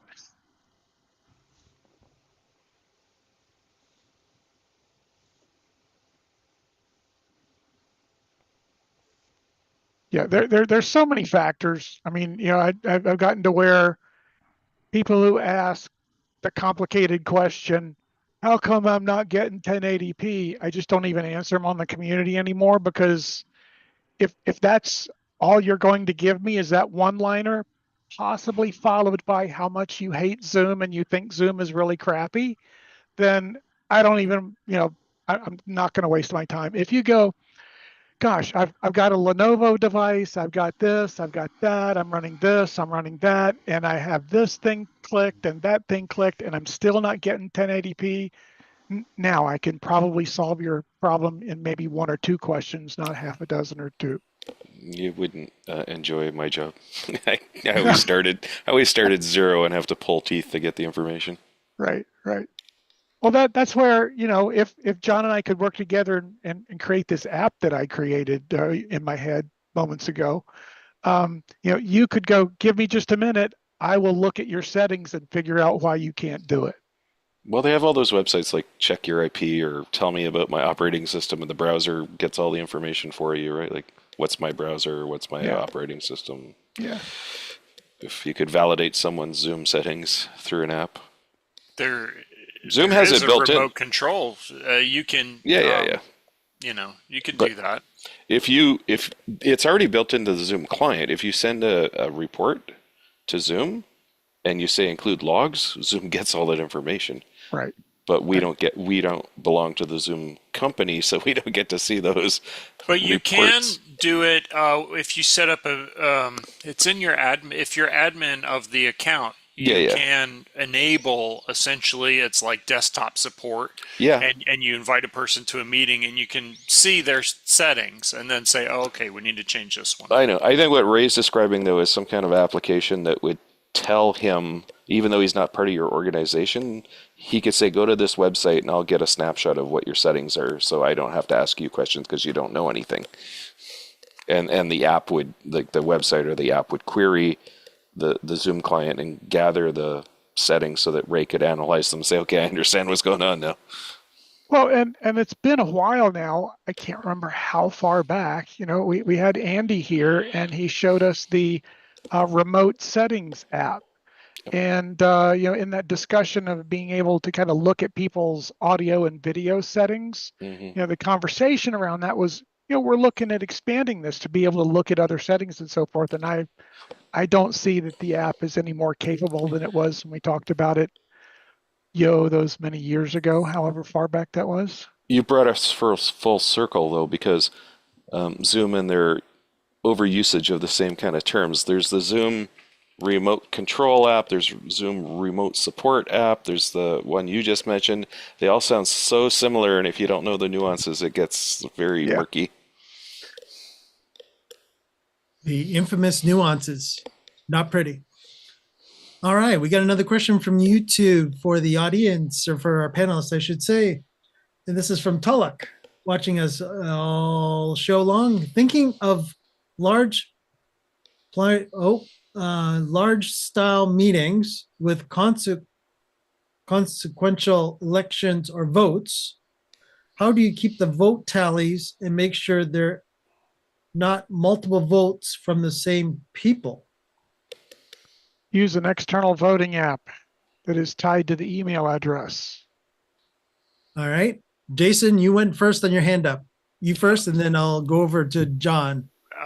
Yes, to what Ray said, an external one will give you the best integrity. However, within Zoom, you set up your meeting for registration. You only allow one person to join from that link, so that they don't share links. And if you use the polling tool within a Zoom meeting, it will tie everything to that email address, show you their response, show you the time, those kind of things. So that gives you reasonable assurance. If you need something more than that, then and it can be anonymous if that's required too. Yes, you can make your polls anonymous, but in a voting record, you some things do that. But I go to union meetings, and that's how exactly what you said is how it's described, but nobody gets to know how you voted. So anonymous can be important. All right, over to you, John. And you might not have noticed, but you can download the results after you've done the poll, so you can check them if you need to during the meeting. You don't have to wait. And announce it before the meeting's over, There's also a way to do, but I don't think this is I'm not suggesting this, it's just a point of curiosity. Whiteboards now have a voting feature. You can put a vote, there's a feature on the whiteboards that lets people vote up and down. And from a parliamentary perspective, there are a couple of different types of votes. Like if you do a voice vote, all in favor say aye, all in opposed say nay.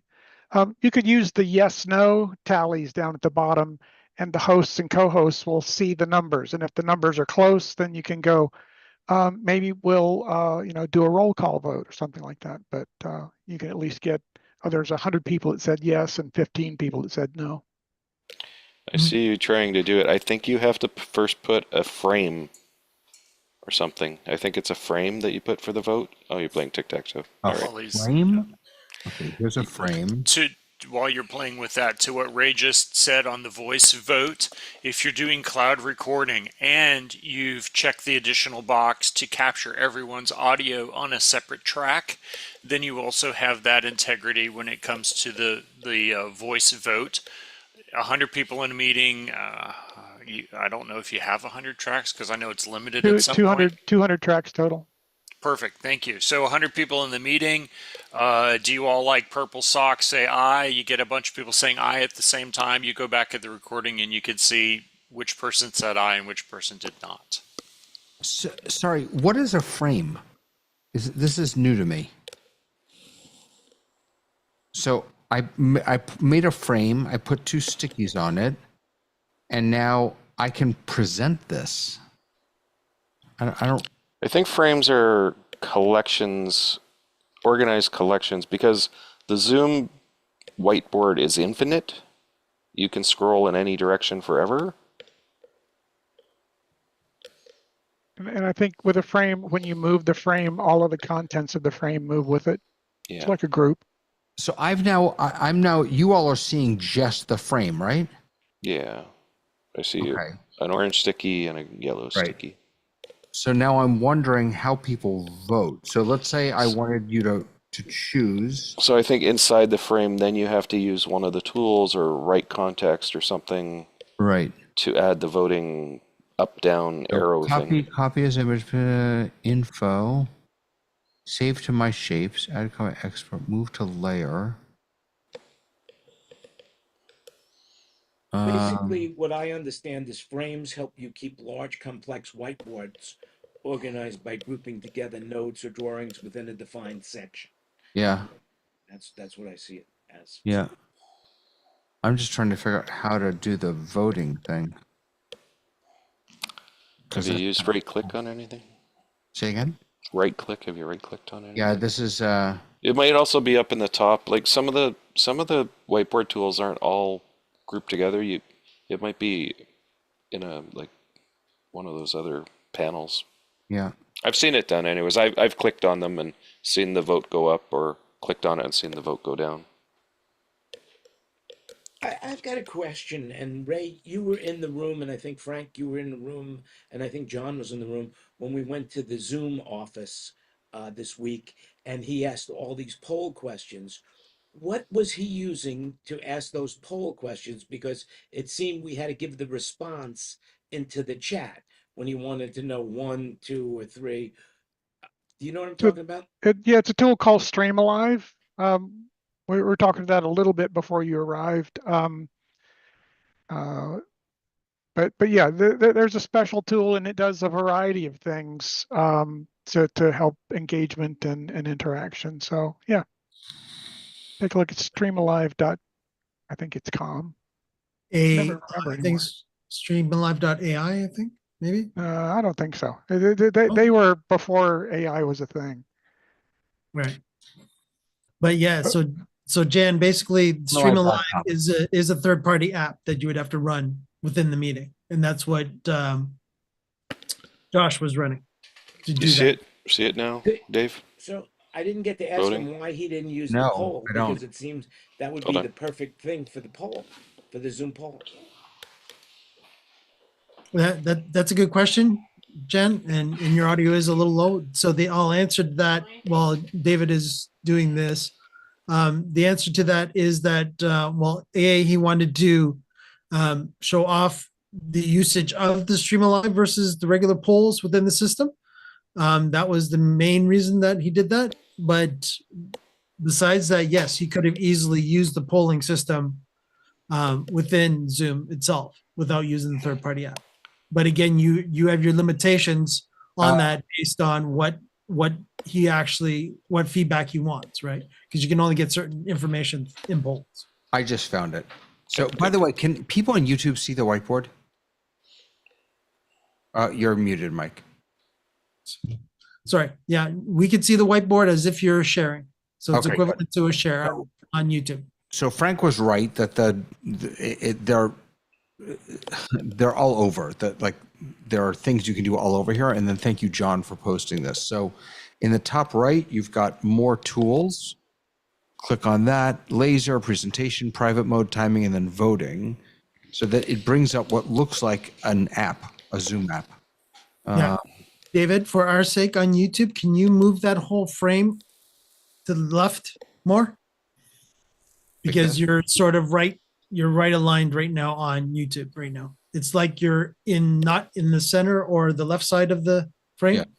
That much better. Okay. So create session, voting session. So we'll call this ZTK voting. Votes per person, 1.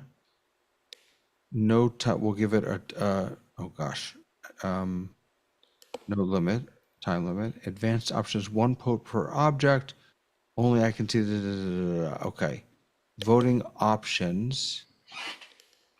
Now I can't do it.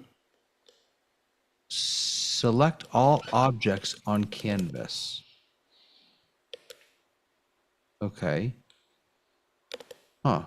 Okay, so I'm not sure what you all see now. Dotted line around your frame. Everyone ZTK vote voting. yes on the yellow tile. Click on the number. Where's the number? Oh, it's up at the top. So if you don't have a number at first, you have a little plus button at the top right of each of those squares that I did. But no one else is voting. How do I get an icon to vote? So in that, I officially voted. so you It tells should, me I have no votes left. Yeah, same here. oh, so I'm not seeing anyone's vote.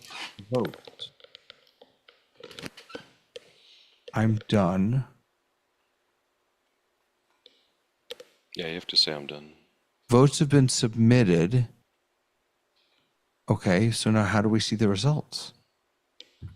That was a terrible. Click on the sticky. Click It on the says you've got no sticky. votes left. Highlight the sticky. It's still going. Now that I've clicked on the sticky, I'm voting again. You have no You have vote. to say you're done. I did that. All right. You votes. N for all. I see 7 votes for yellow and 0 Yellow votes for got this. orange. Now I got on the left hand. Boy, that was an awful experience. I said it was an aside. I didn't say. I recommend the way Jason explained earlier as the way I would choose to vote. I just said that this was possible. No, it's interesting. Yeah. And But it's it- also very, very small on YouTube, the actual result numbers. Yeah, I'm sure. But one of the purposes of this, I think, is for whiteboards can continue asynchronously after the meeting. So if somebody went to the whiteboard who wasn't in the meeting, they could still register their vote. You can't do that with a poll if you weren't there to vote on the poll, right? Right. And I think we only saw our personal votes. We didn't see the totals until you ended it, and then we saw the totals of everyone, Yeah. and that's why you got confused with no votes. Right. I couldn't, as the host, as the originator of the poll, I couldn't even see people's votes. Right. It's just a little strange to me. Sorry I brought it up. Yeah. But you learned something that you didn't probably know before. Absolutely. There's so much to learn about Zoom. It's like the more you peel back the onion layers, there's more layers, right? Remember when it was just a meeting app with 5 icons at the bottom? Yeah. The good The old days. results in the hub. That's what I want to know. Which hub? Which hub? Yeah, that's The results in the hub. Whiteboard. your whiteboard should now be in your hub, David. I know. That's why I'm okay. So I'm going to the hub. I mean, you think they could buy a thesaurus? They have so much money. It is well. It would be here, I guess. No. What is this? Oh, okay. There it is. So Frame here's one. There it is. Board, It's small. but I have. Expand it. What do you say? Expand the frame one. Do we get to see more? Expand frame one. Yeah. Like scroll your mouse wheel to enlarge. There you go. Pull it over in front. There you go. Now Yeah. show the voting. There's no 3 dots. show the voting There was when you clicked on the 3 dots. up at the top here.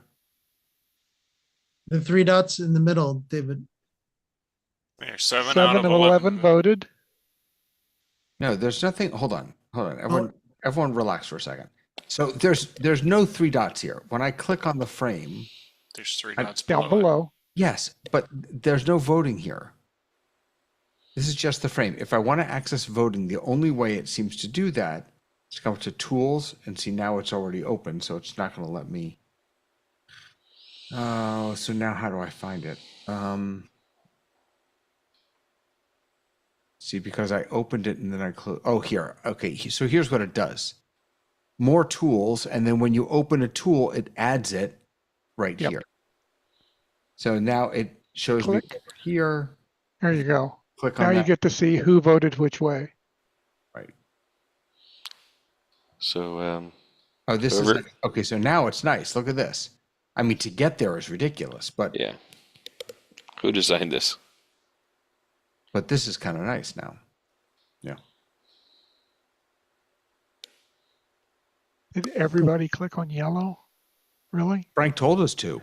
Frank told us that. I want it. Oh, well, geez, I'm in charge of everything, right? So, I just wanted to see the increment change so that we could, understand that votes were actually being recorded, right?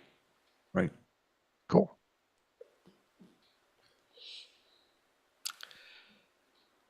And there's also anonymous voting in there, apparently. Always a useful thing.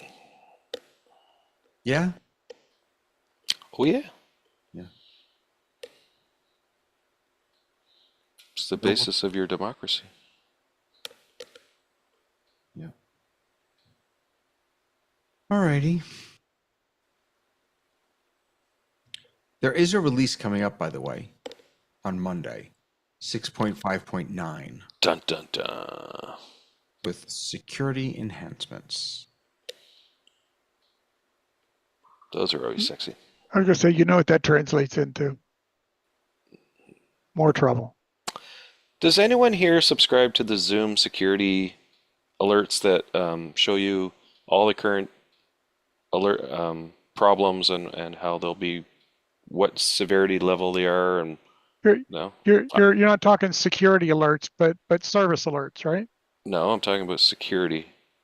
Zoom has a whole section you could subscribe to that tells you every single security flaw they're aware of and how critical it is. And when they update it, I get an email telling me I can come look at it. Don't I think only they knew want to about share that too far. Okay. Mum's the word. I was going to say the only one I know about is status. No, Then we're no, not talking about that's not what I'm talking about. right. Okay. I subscribe to that as well.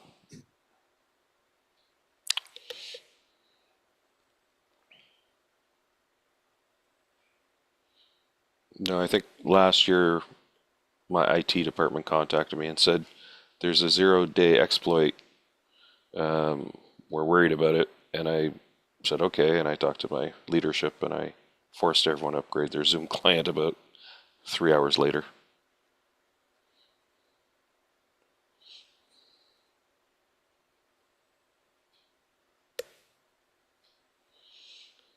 All right. It's a quiet day in Zoom land. It's the summer. We talked about this last week. I don't expect anything earth-shattering till Zoomtopia. They're not going to give away their good stuff right before the big show, right? The big rename is coming later this month. Rename of what? Can't tell you. Ah, What? Well, more specifically, let's ask David. David, are we having a guest next week or is it the following week? What? we need some of that crazy dramatic soap opera music. Somebody named Dun, Josh. dun. Somebody's named Josh sent you an email, and Yeah? he would like to I present. don't even know. Dave doesn't read his emails. I don't even know what day it is. What's email? So What? old-fashioned. Is it next week or the week after? I'm asking you because he was arranging it with you. You got to hit him up on Instagram like all the cool kids.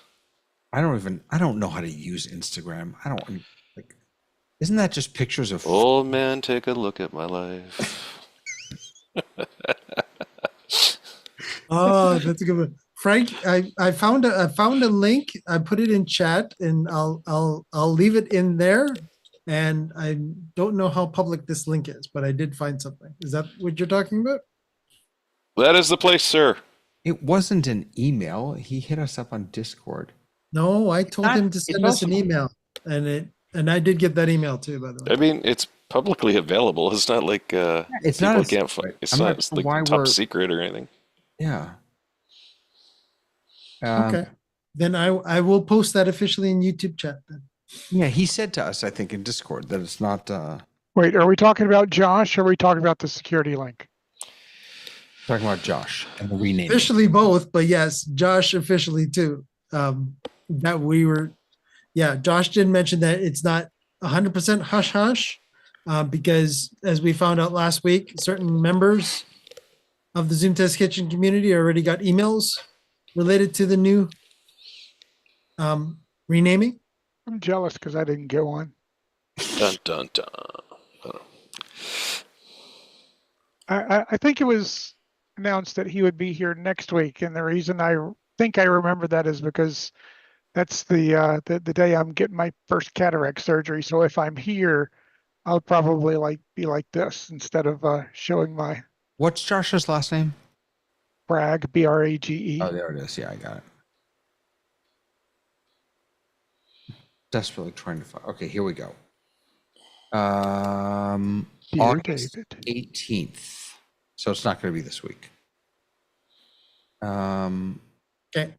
August Yeah, 15th or 29th, I said we'd love to have you. Which date works for you? All right, so either next week or the week after. stay tuned. David will have it on the thumbnail. Stay. And I think he made an announcement at the Wednesday morning session this last week that his Zoom events office hours release notes review will be a week later than normal because he's on vacation the week before. So probably either this coming week, not the following week, or possibly the week after that. Anyway, Josh, we'd love to have you here whenever you're here. Absolutely. If we say Andy's name 3 times, he usually shows up. Actually, if I just screw one of his apps up. Oh, wait. Oh, no, that's not him. Sorry. As soon as you said that, I heard the beep beep. And I thought that was him. Usually with Andy, it takes me trying to show one of his apps and Yeah, break tiles. absolutely Break tiles again. destroying it. I did see you playing with tiles. It looked like you were ready to break it. Tarnishing the reputation of his apps. Yeah. I got it working. My what do you call it? We just rebuilt our Wi-Fi here. So my what's that called? NDI. NDI should be better. I'm not entirely sure. Even though you shouldn't be using NDI over Wi-Fi. Well, they're both computers are plugged into Ethernet. And no, Even better. I have Wi-Fi off on this machine. Perfect. Yeah. Right. Did you redo your entire network there, David, or just the Wi-Fi? I didn't do anything, but the guy who runs it for us, we had Comcast.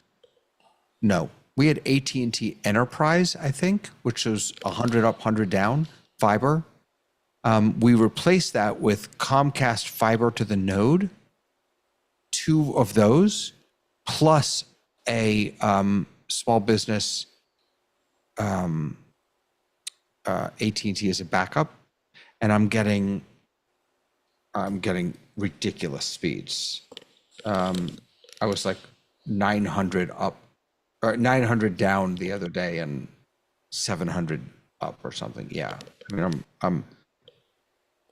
I'm getting a lot faster with Comcast fiber to the node than we were with the enterprise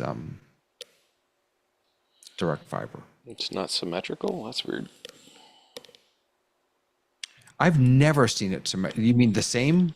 Yeah. Up and down? I've never had that. Yeah. No, again, you only get that if it's a business account. So this is a business account. It's a small business account. I'm not sure if that matters, but I mean, these are some crazy speeds though. And you change your server. Summit Broadband isn't always the cleanest numbers. Oh yeah? Yeah. Let's see what you got here. Yeah, Bonita Springs. That's over towards Naples side, but it's a Comcast. Well, I'm in Miami. Server so farm, right? Yeah, but you don't have a Go Comcast server Comcast to farm. Comcast. Yeah. Oh, that's what you're saying. You should use a Comcast server farm. Yeah. Yeah. I wouldn't go all the way to Tallahassee, but I don't see that you have a Comcast server farm in Miami. Looks like Bonita is the closest. Hit Bonita and see what it is.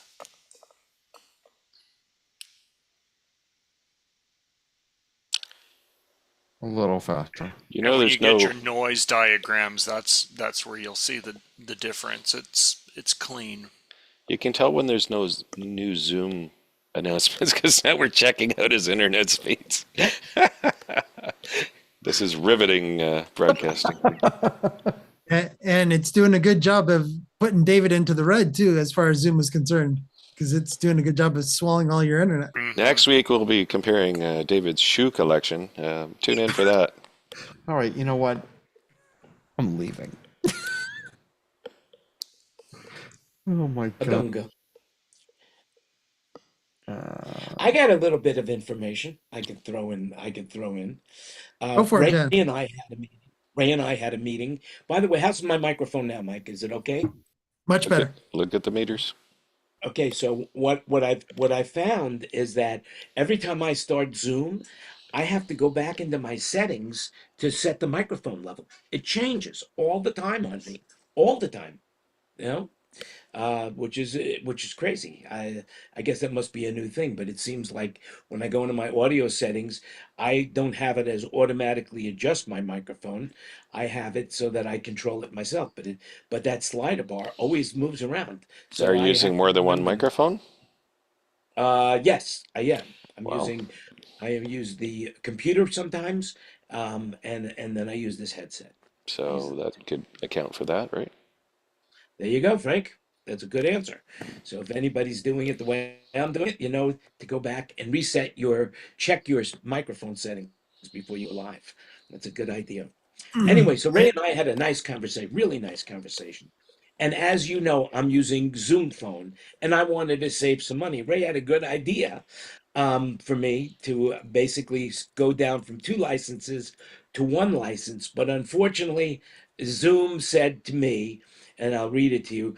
I understand that you wanted to know if you could downgrade the Zoom phone license without losing your 4 phone numbers. I'd be glad to assist you. However, please be informed that if you downgrade, you're going to lose 2 of your numbers. So there you go. So even you can't buy the numbers, you can only buy a certain amount of numbers per license, evidently. I've got a question for Ray, which is going to be more technical on that, Jen. So I don't want to go down that road with you on that. But Ray, if you can answer Jen's question on that, and then I want to Well, know a little more about that. I guess my first response is the tier 1 people don't necessarily always have all of the facts. And he might be correct. And the full disclosure piece is you can get phone numbers for $5 a month, just a phone number. I've got 2 phone licenses now. I only had 1, 2 phone licenses now, and I've got 5 phone numbers that I use. And so, you know, you just go, gosh, I need another number, and I need it to be New York City. And, you know, you get a number that's New York City, and you can now have people call it and create your own, you know, automated receptionist. Press 1 for this, 2 for that, 3 for that, and use that. So that's how companies. Well, and what we're specifically talking here is smaller businesses that I only really have 1 person that uses a phone or 2 people that use a phone, but I want to use multiple numbers. You can get a phone for $5 a month, a phone number. Yeah. So Jen, the official terminology to use with Zoom when it comes to VoIP technology and the telephone system is that the numbers that you want to keep and you want them to move to the licenses that you're only. So if you had 4, you said 4, correct? You have I right have now, 4 numbers, and you want to go down to 2 licenses. I want to go down to 1 license, and they say You want to go down to 1 license. that's not a good idea.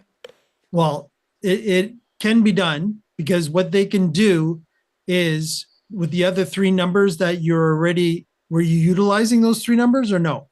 Are they I'm able? using them all. You're using them all. Okay, Yeah. so what you would need them to do then is use this word with them. And this is a word within the Zoom phone system. It's called, they need to port those other 3 numbers over to the 1 license.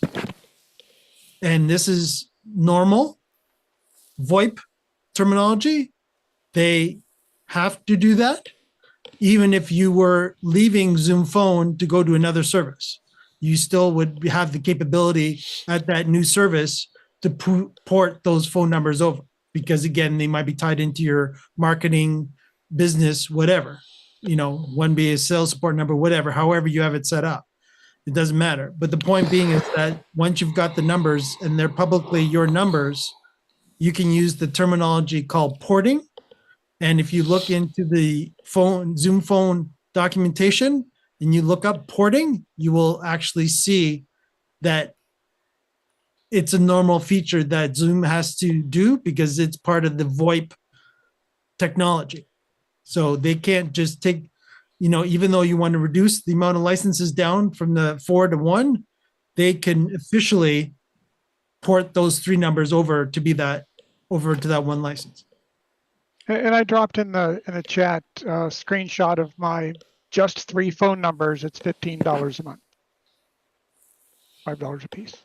Yeah. Yeah. So now they will, of course, yes. So what Ray is showing you that they will still charge you for those numbers, but the porting, because usually it takes a lot more time to go from X provider to Zoom or from Zoom to X provider as you're leaving. That usually takes a few days, and it Mike, has this procedure. the simple answer though for Jan is he's got 5 numbers attached or 4 numbers attached to his account right now. There's no porting required. Right. They're on his account.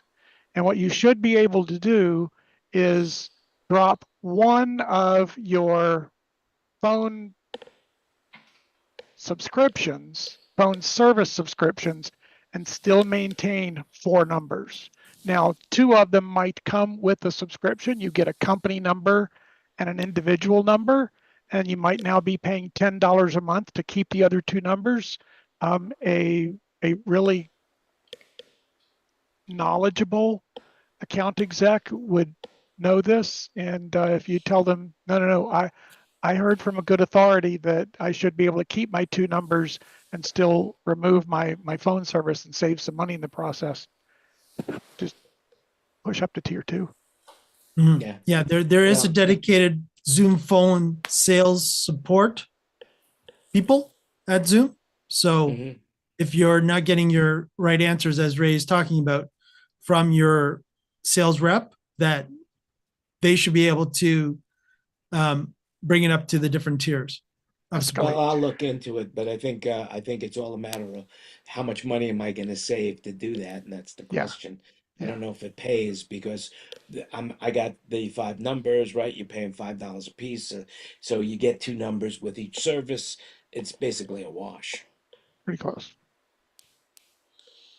Yeah. But on the same token, I started using AI companion to take notes on the phone.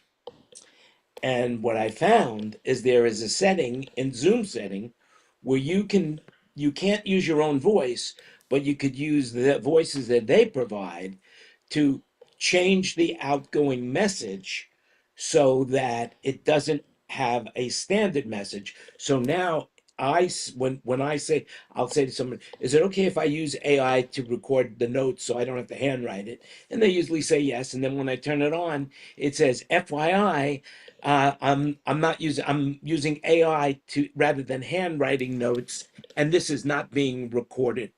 So and it's cool. Yeah, But they've there got is a the setting. whole text to speech thing if you want to create an audio. Yep, definitely works really good too. I tried it the other day, and the guy didn't have any problems with it. He said that's pretty cool. And then when you stop it, it says this call is no longer being transcribed.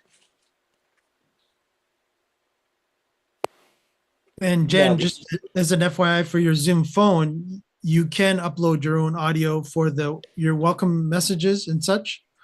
Oh, I did. And Yeah. also there is also an AI feature there too, where you can actually use an AI voice, which is almost Well, what I thought you were I talking have about. a full I have a full a PBX system where when you call my number, it sounds like we're bigger than the sun. It's pretty cool. It's pretty cool. Uh, I wrote it and recorded it and designed it many years ago, and then I ported it over when I moved from Nextiva to Zoom, and it works really well. Zoom phone is really great, very good. I really like it. Zoom wants to be your one-stop shop for everything. It just wants to be your one-stop shop. You want to be your hub. Oh, there's almost a pun there. Is that all about the hubbub again? Are we talking about the hubbub again? 3 different uses of the word hub now. Yeah, it is. It is 3 now, right? Yeah, we did. Yeah. Yeah, we were calculating that earlier this week when the magical thing happened to us on Tuesday. So we're going Events Hub, Zoom Hub officially as a product, and again the Zoom Events Hub, which is within Zoom Events or Zoom Sessions, is a hub, Content Hub, I guess, would be, is that the third one, right? Content Hub? No, Or is that, I was just thinking Zoom wants to be your hub, like where you oh, do right. everything. That's the big global, just use everything Zoom and you don't need anybody else's.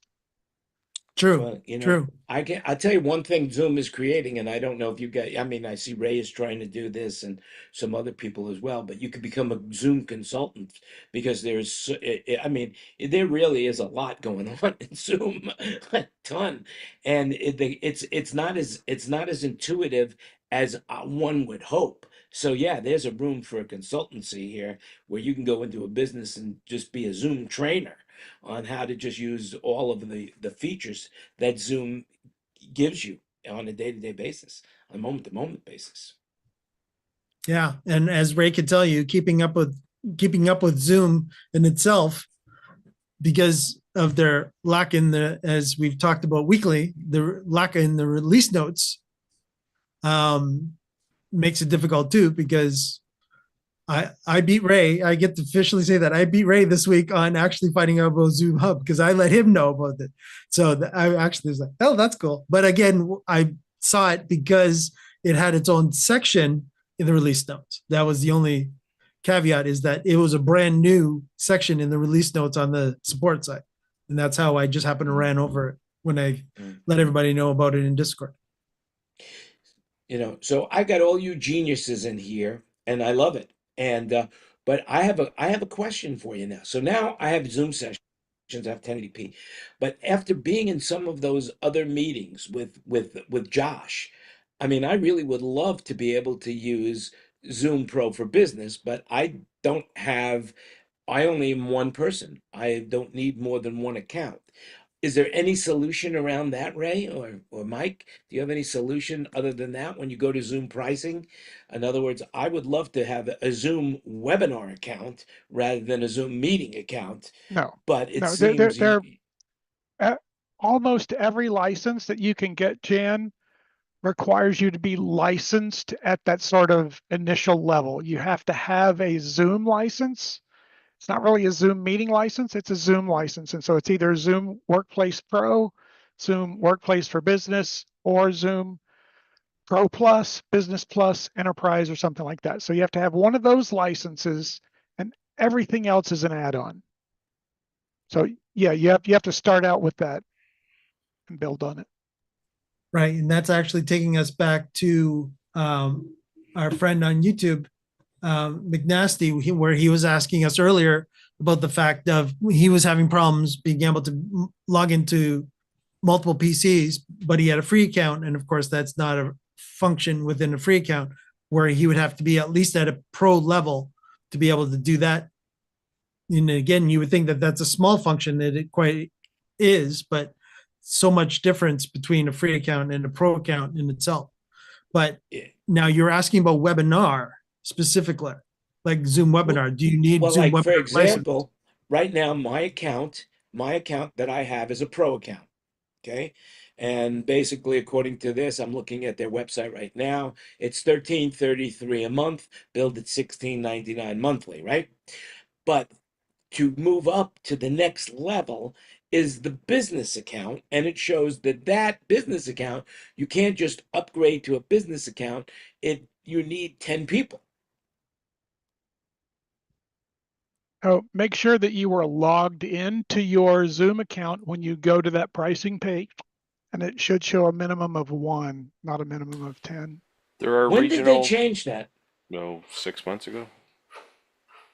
So I could go to the Zoom Workplace business account and basically just raise my rate to whatever it is, and then my plan is up in August, so it'll change then.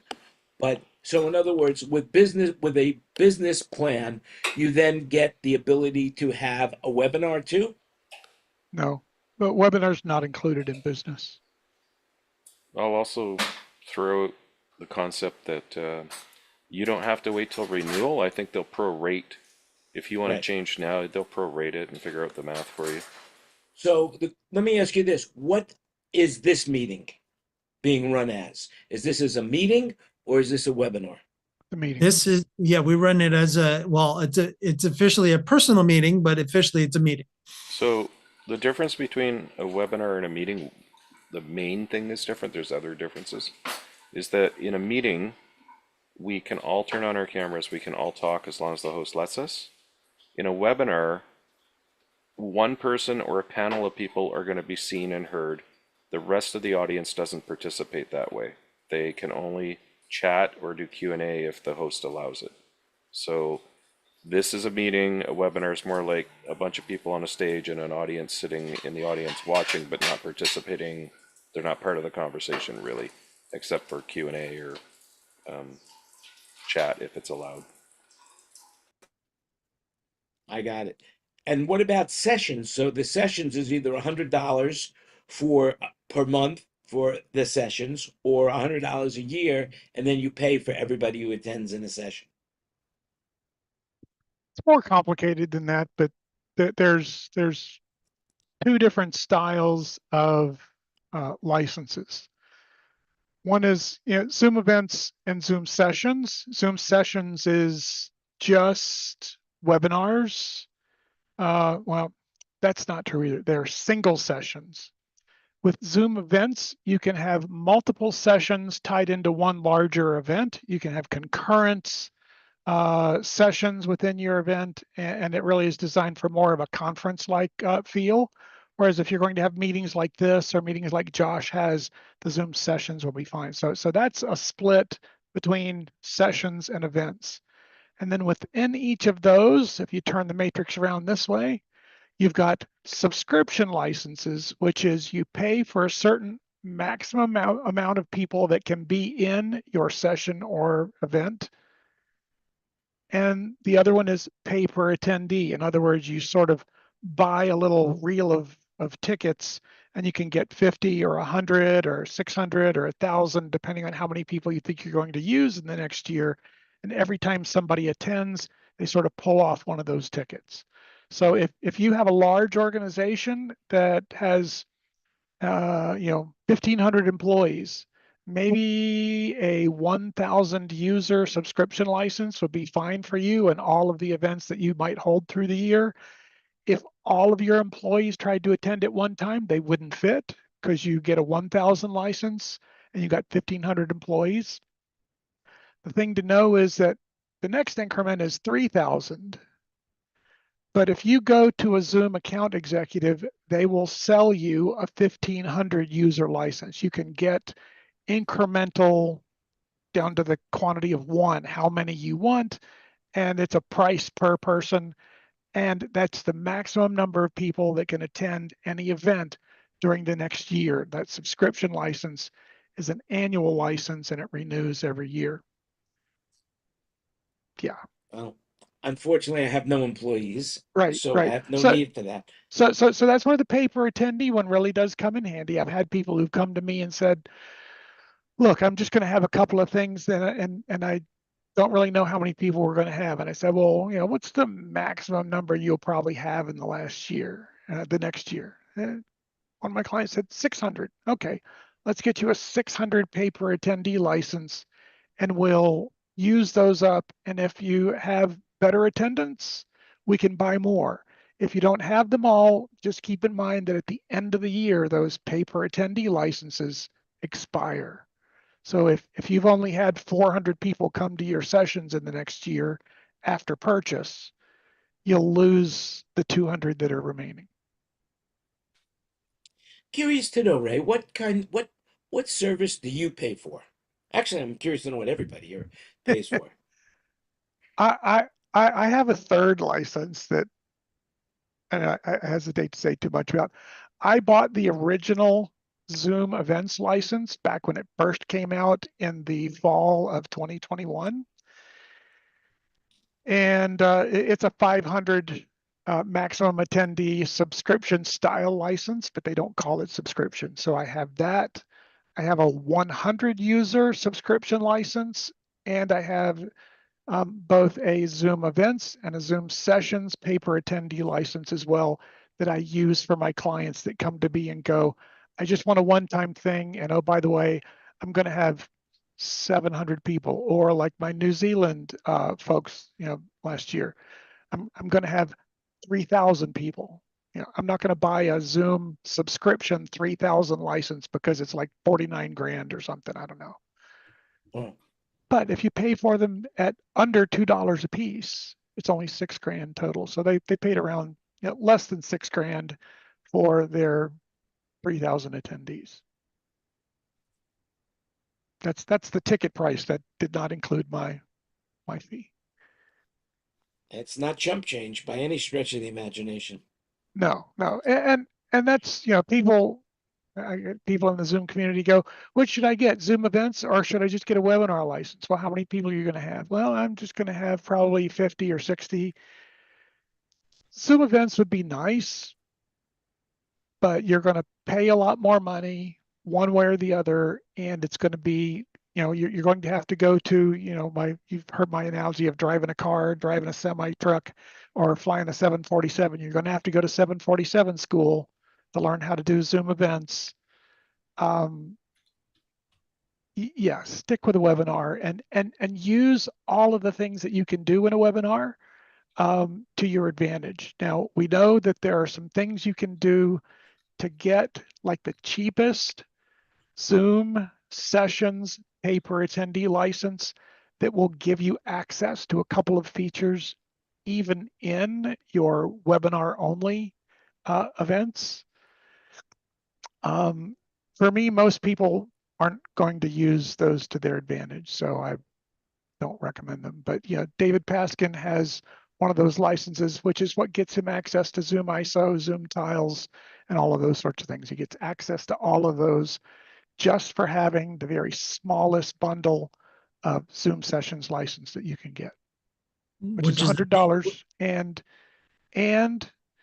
it expires in a year, so you have to buy it again. yeah, and it's a PPA, right? Paper Yes. attention. Yeah. What you're buying is 50 seats at $2.50 a piece.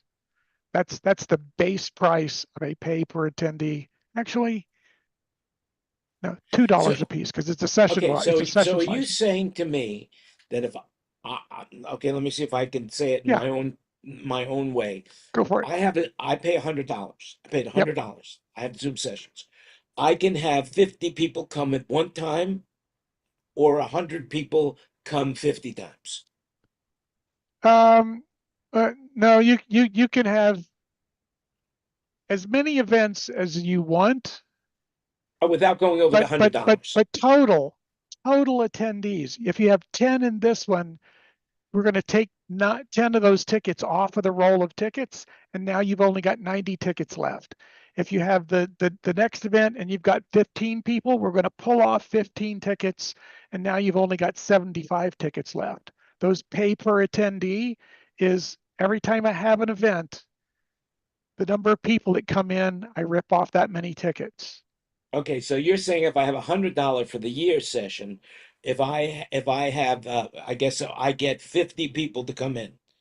Sure. Is that what you're saying? 50 Yep. people, right? Yep. So I can do one meeting with 50 people, Correct. or I can do 10 meetings. 5 meetings with 10 people. Yeah. Yeah. Hmm? The good news with the pay per attendee stuff is that if you know that your numbers are going to be small, you can turn on what they call overage. So if you go, well, God, I've only got 42 registrants.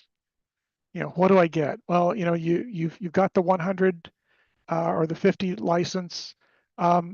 If you had 55 people, they would use up all of your tickets. That's my terminology. All of your tickets, they're gone. And then at the end of the month, they would charge you for 5 extra people at $2 a piece. Now, if you thought, oh my word, I think I'm going to have several hundred people, you could buy a 100 license, a 100 ticket bundle.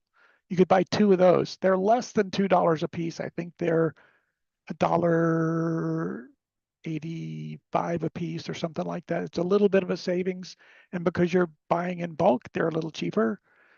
But then you don't want to overbuy, because then if you only are going to have this one session and you bought 200 tickets and only 175 people show up, you've got 25 tickets. I mean, the math is not big bucks, okay?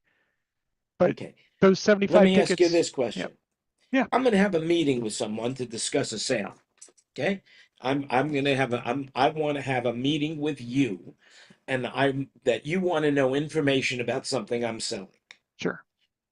Would it behoove me to do that as a session or continue doing it as a meeting? Um, a meeting is fine for those sorts of things. I don't do any of my, personal consulting sessions, any of my, let's get together and just chat. I don't do anything in Zoom events or sessions unless it's really, really, what I would call medium class. I don't do anything high class. So yeah, I would continue to use meetings and you'll be fine. Okay. Jen, the easiest way, if you take it back to the, physical world of non-virtual, the easiest way that you could think of the Zoom sessions and Zoom events minus the liminal, take that part of it out, the limit access to the liminal apps. The easiest way that I explain it to people and they seem to get it is Zoom sessions. And Ray, correct me if I'm going way too out of this. Zoom sessions and Zoom events, think of it that now you're going to be actually doing a convention center, right? Where, or a small club or a small venue or a small hall that you want to know each individual person that's coming, and you're going to give that each individual person a ticket when they come, right? That's the PPA. That would be the ticket, right? And if you were inviting somebody to your office for a sales meeting, or if you were going to go to their office for a sales meeting, a Zoom meeting is just fine. Yeah. And if you're doing a presentation that would not be going that far, then that's where you have to start thinking about webinar. And I think that's where you were asking about Zoom webinars as well. Zoom webinar is got two different flavors, and Ray and John and I know the two different flavors. Again, there's Zoom webinar that has certain features, but yet there's Zoom webinar that is activated once you have sessions or events, right? Again, correct me if I'm Yeah. wrong, 'cause I keep Yeah. doing this all the time. Once I get into Zoom sessions and Zoom events, the webinar has additional features now. Did I do that right, Ray? Yeah, there's some Good. things that if you were to have a more highly technical, highly professional webinar, there are several things that you can do once you get into that sessions realm. That for not too much more money, you don't have to buy. I mean, a bunch of you guys that come on Zoom Test Kitchen, come from the audio visual world, the AV, the TV guys, the guys that drive in with the great big trucks and all that stuff. This is not really big expense. It's pretty good.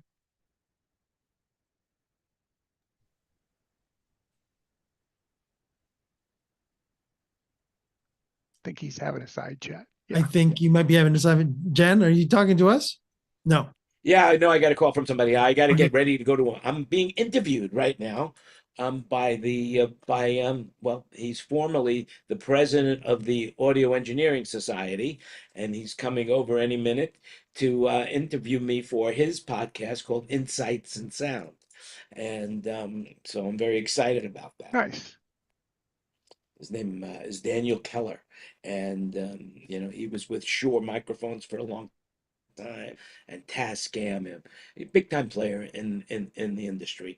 Everybody knows him. He was with Montrose Jazz Festival for years and years and years and years. So, and then he started his own company called Get It in Writing, which is a public events company where he goes out and gets people into the press. So I'm very fortunate that he's coming over to interview me. I'm not sure what he's going to interview me about, but I'm sure I'll have something to say. Come up with something. Just sit Anyway, there and behave, thanks. Jen. That's all. Just Thanks. sit there and behave and answer the questions. Thanks very much. Hey, Ray, thanks so much again for everything you've done for me. I Yeah, appreciate it. my pleasure. I actually it was very interesting to me the way you after the meeting, I got the cliff notes per se, the AI notes, which I don't use when I do my meetings. I don't usually send them out. I look at them first and then send them out after I edited all the things that I said were stupid. You know. Yep, yep, I agree. Yeah, it's actually gotten miles better. To me, it's like Zoom events that when it first came out in October of 21, it was worth the extra $20 I was paying, but not much more than that. But over time, Zoom events has really, really improved. I think the whole AI thing, Zoom's done a great job of making it really useful. I'd appreciate Yeah. the comment. See you guys next week. Bye now. Take care, Jan. Jason, actually, let me do one quick thing for us, everybody on YouTube. So yes, we are doing questions and answers, hopefully by our panelists. If you do have any other questions for our panelists, YouTube, let us know in chat and I will relay it to everybody here. But Jason, how's Yes, sir. Windows 11? Do I dare talk about that? It's fine. It's fine. really, it's fine. It's Don't, fine. don't we have another year? Don't we Uh, have another year? I thought I thought there was a no, little. we have Sure. another month. Thank you. No, Yeah. no. It's on WhatsApp or whatever that. I don't know what it is. Anyhow, there's some streaming thing that I've watched, and it says we got another year. If we register, we get another year. For 10? Yeah, Windows 10? For Windows, yeah. Yes. That John's not wrong. It's basically what you have to do now is you have to John's down never smug wrong. emoji. Ray, why isn't there a smug emoji here? Yeah, that's right. John's never wrong. It sounds like spam to me. So Oh, it sounds like spam to me because it came from John Drinkwater, Lord Zoom. Yeah. Lord said it. All right. So basically, what John is mentioning is that, yes. So what Microsoft is doing for the people that would like to have Windows 10 for free past end of October, they would like you to link a Microsoft account, and you will now no longer be able to have a local account on your Windows 10 machine. So there is a bit of a workaround on that, and that would be its own conversation, and it's not really Zoom related, but there is that bit of workaround on that, and you're basically at this particular point basically letting Microsoft know your day-to-day work at that particular point by having that Microsoft account associated with your login credentials for the operating system. Well, and so they can help mitigate or migrate your data over when you eventually do convert to 11. Yes. But I mean, I don't know why you'd want to stick on 10. I mean, for the day-to-day stuff. I mean, like here's an example. We have some accounting software that we had used, and it was on Windows 10, and it's not going to work on 11, and blah blah blah. Okay, that's fine.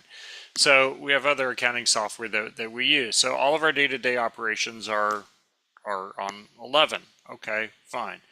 Well, now for historical purposes, if we have to go back into this old software to pull out some detail or piece of record or whatever, okay, fine. So we'll keep the 10 machine isolated, sitting over there running locally for just that one purpose until, the time expires, and then we'll dispo the thing.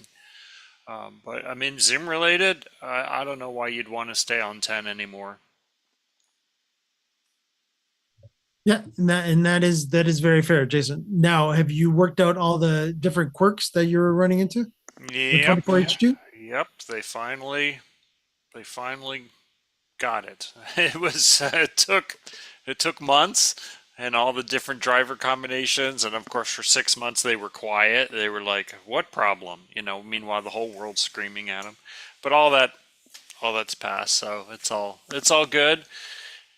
And then we'll see with, there's rumors of Windows 12, and then there's going to be 25H2 that's going to come out, and so we'll just do it. But all of that to say, listen, if you're out there and you're watching this, okay, you have to buy multiple computers. If you think you can provide Zoom services for other people, whether it's a big production, whether you're doing it for your school, whether you're doing it for your church Sunday school class, okay, if you're doing Zoom meetings that you're bringing other people into, you need to have two machines. One machine that is set to the slow update channel on Zoom, and then the other machine is your test bench. That's where you pull down the latest updates, you test everything out, because this is where you'll find out, oh crap, it doesn't work, something's buggy, and it doesn't affect your meetings that you're running on your slow machine. That's just fine. It buys you time. That's why you have to have a test machine. And you can get a good test machine for, $500. It's totally worth it versus the embarrassment and frustration of having your meeting crash on you. Yeah, and that's all great advice, Jason. We're in the same boat as you. It seems to be the good old accounting department, and their accounting software once again coming to bite my IT group, my IT team that report to me. So yes, that is the same situation that I'm running into too, because the accounting software company does not want to.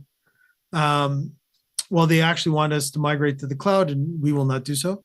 Right, because then they put, they get all those bells and whistles and charge you more for it. So no, just fence them off and keep them in their own little pasture, and then eventually they'll be motivated to change into something that hooks onto the internet and does what it needs it to do. But for most accounting folks, it's like, we need to generate a report, we need to fill out taxes. That's it.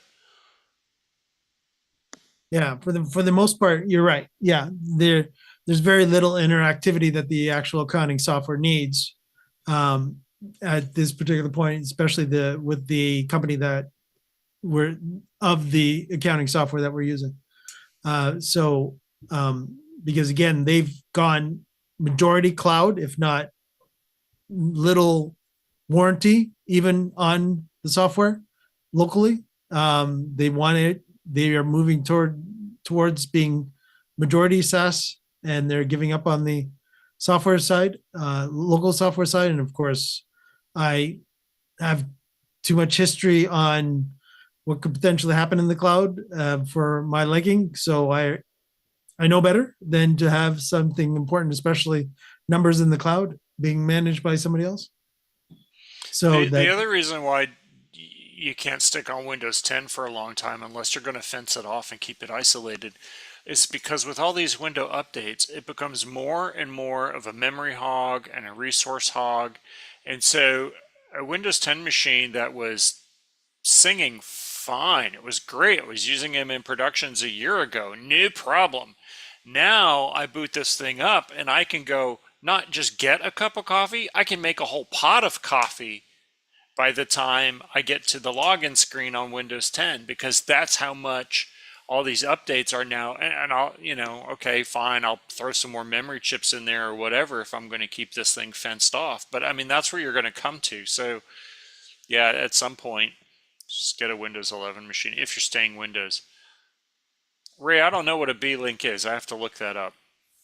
B-Link is actually a PC manufacturer based in China.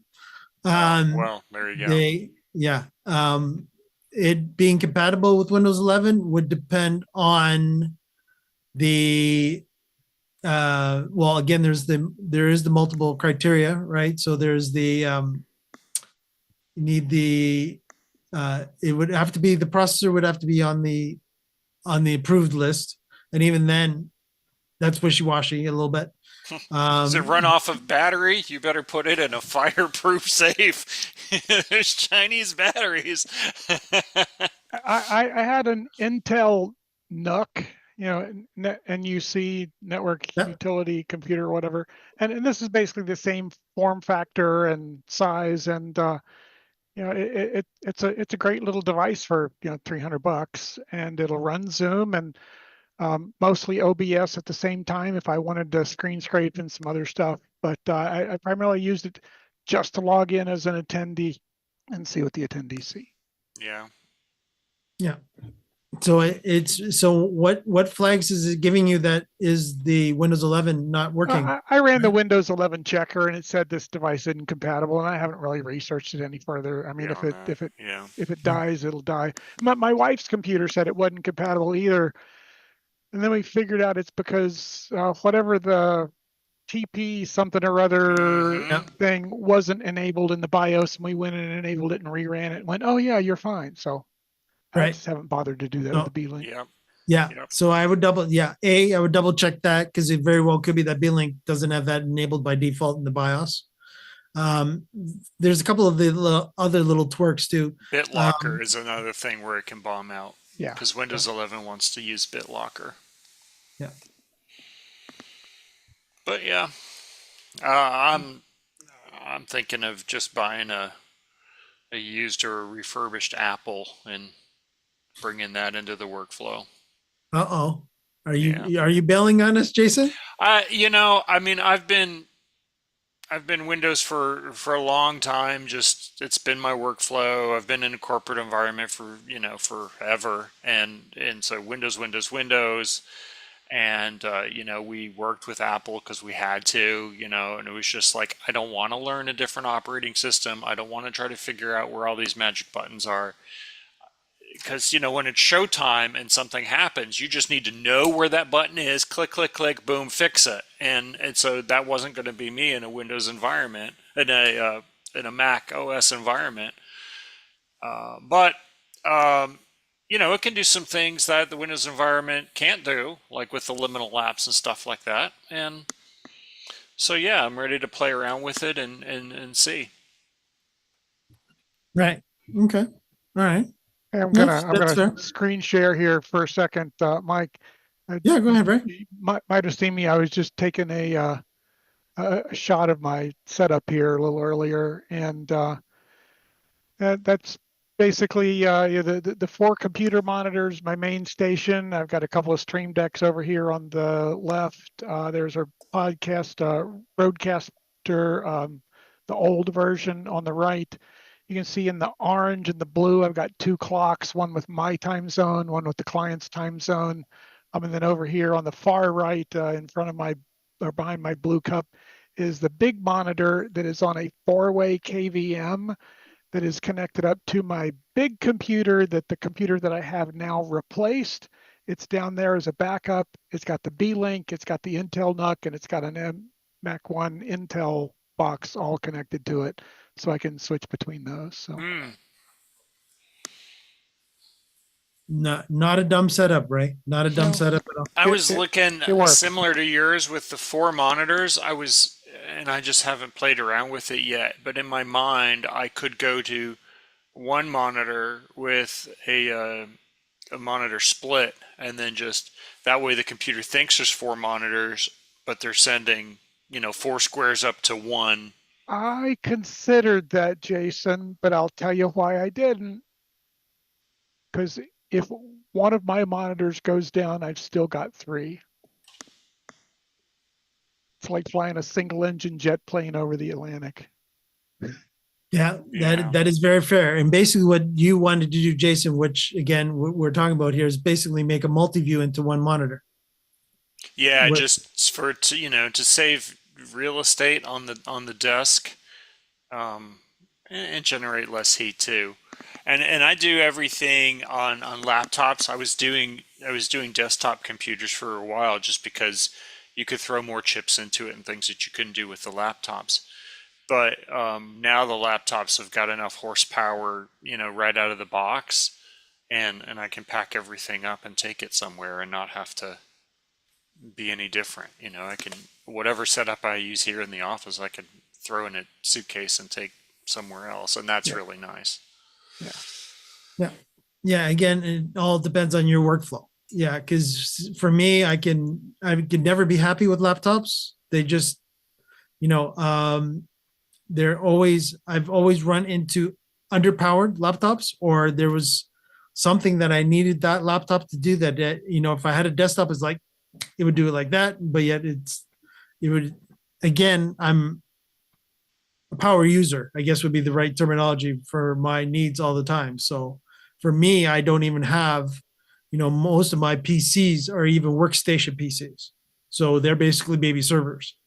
I just come from that environment, and I'm more comfortable having server hardware within my PC than I am to have the underrated hardware of just a regular PC hardware I scenario. was So playing around with these new HP minis. I mean, they're the size of, if I'll use an American term, if you made a peanut butter and jelly sandwich on Texas toast, that's about the size of this HP mini Yeah, box. that's my B-Link size. Yeah.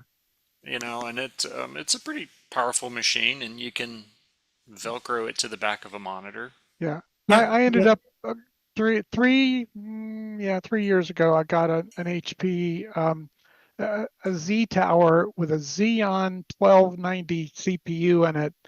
And I forget the model of the graphics card, but it will do Steam, if you know Steam as a game platform, Steam VR, run vMix, run OBS, and run Live, which is an application that lives within Steam to basically grab video out of VR games, and record in various things. And I mean, I've never maxed it out, but my old computer would have died long before I got half that many things running.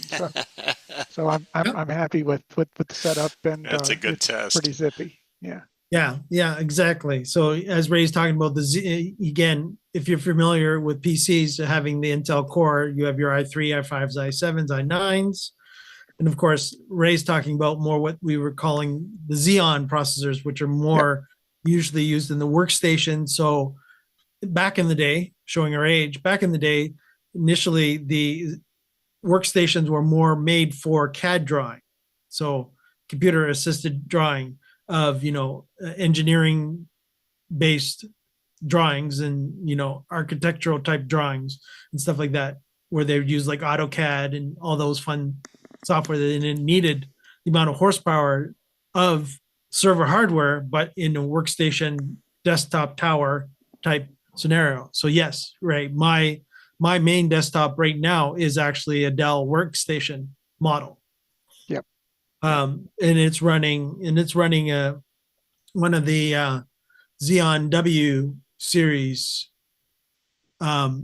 which is up from the one you're talking about is a couple of generations back. This one's the Xeon W 2000 series, I think Yep. it is model. But again, I'm also doing my best to also, like Jason was saying too, is actually to get refurbs that are still that are actually Windows 11 compatible. So because there's going to be a lot of e-waste as of Yep. October, a lot. Yeah. And that's the unfortunate thing about this. Yes. And Yeah, I like those Roland's- HPZs too, Roland. Yeah, and Roland, yes, I've actually got an older HP Z 8820 model. I don't run anything lower than the i7 chips in there. And I, usually for office computers, they'll say, oh yeah, fives, and of course people are doing Zoom and Teams all day long and stuff on fives and sharing screens and stuff like that. I just no, the thing's going to choke on it, so I don't run anything lower than a 7. Yeah. And what is everybody's experience with because I've been avoiding, because again, I'm also staying as much as possible on the Xeon processor side. I am playing with the i7s and i9s, not as much of the i9s, but the older i7s. And the reason I'm saying the older i7s is the ones that actually don't have the efficiency cores. Reason being is that they're all performance cores in the older CPUs. The efficiency core and the performance cores, I can tell you, being one of the vMix gurus, that vMix doesn't like those at all.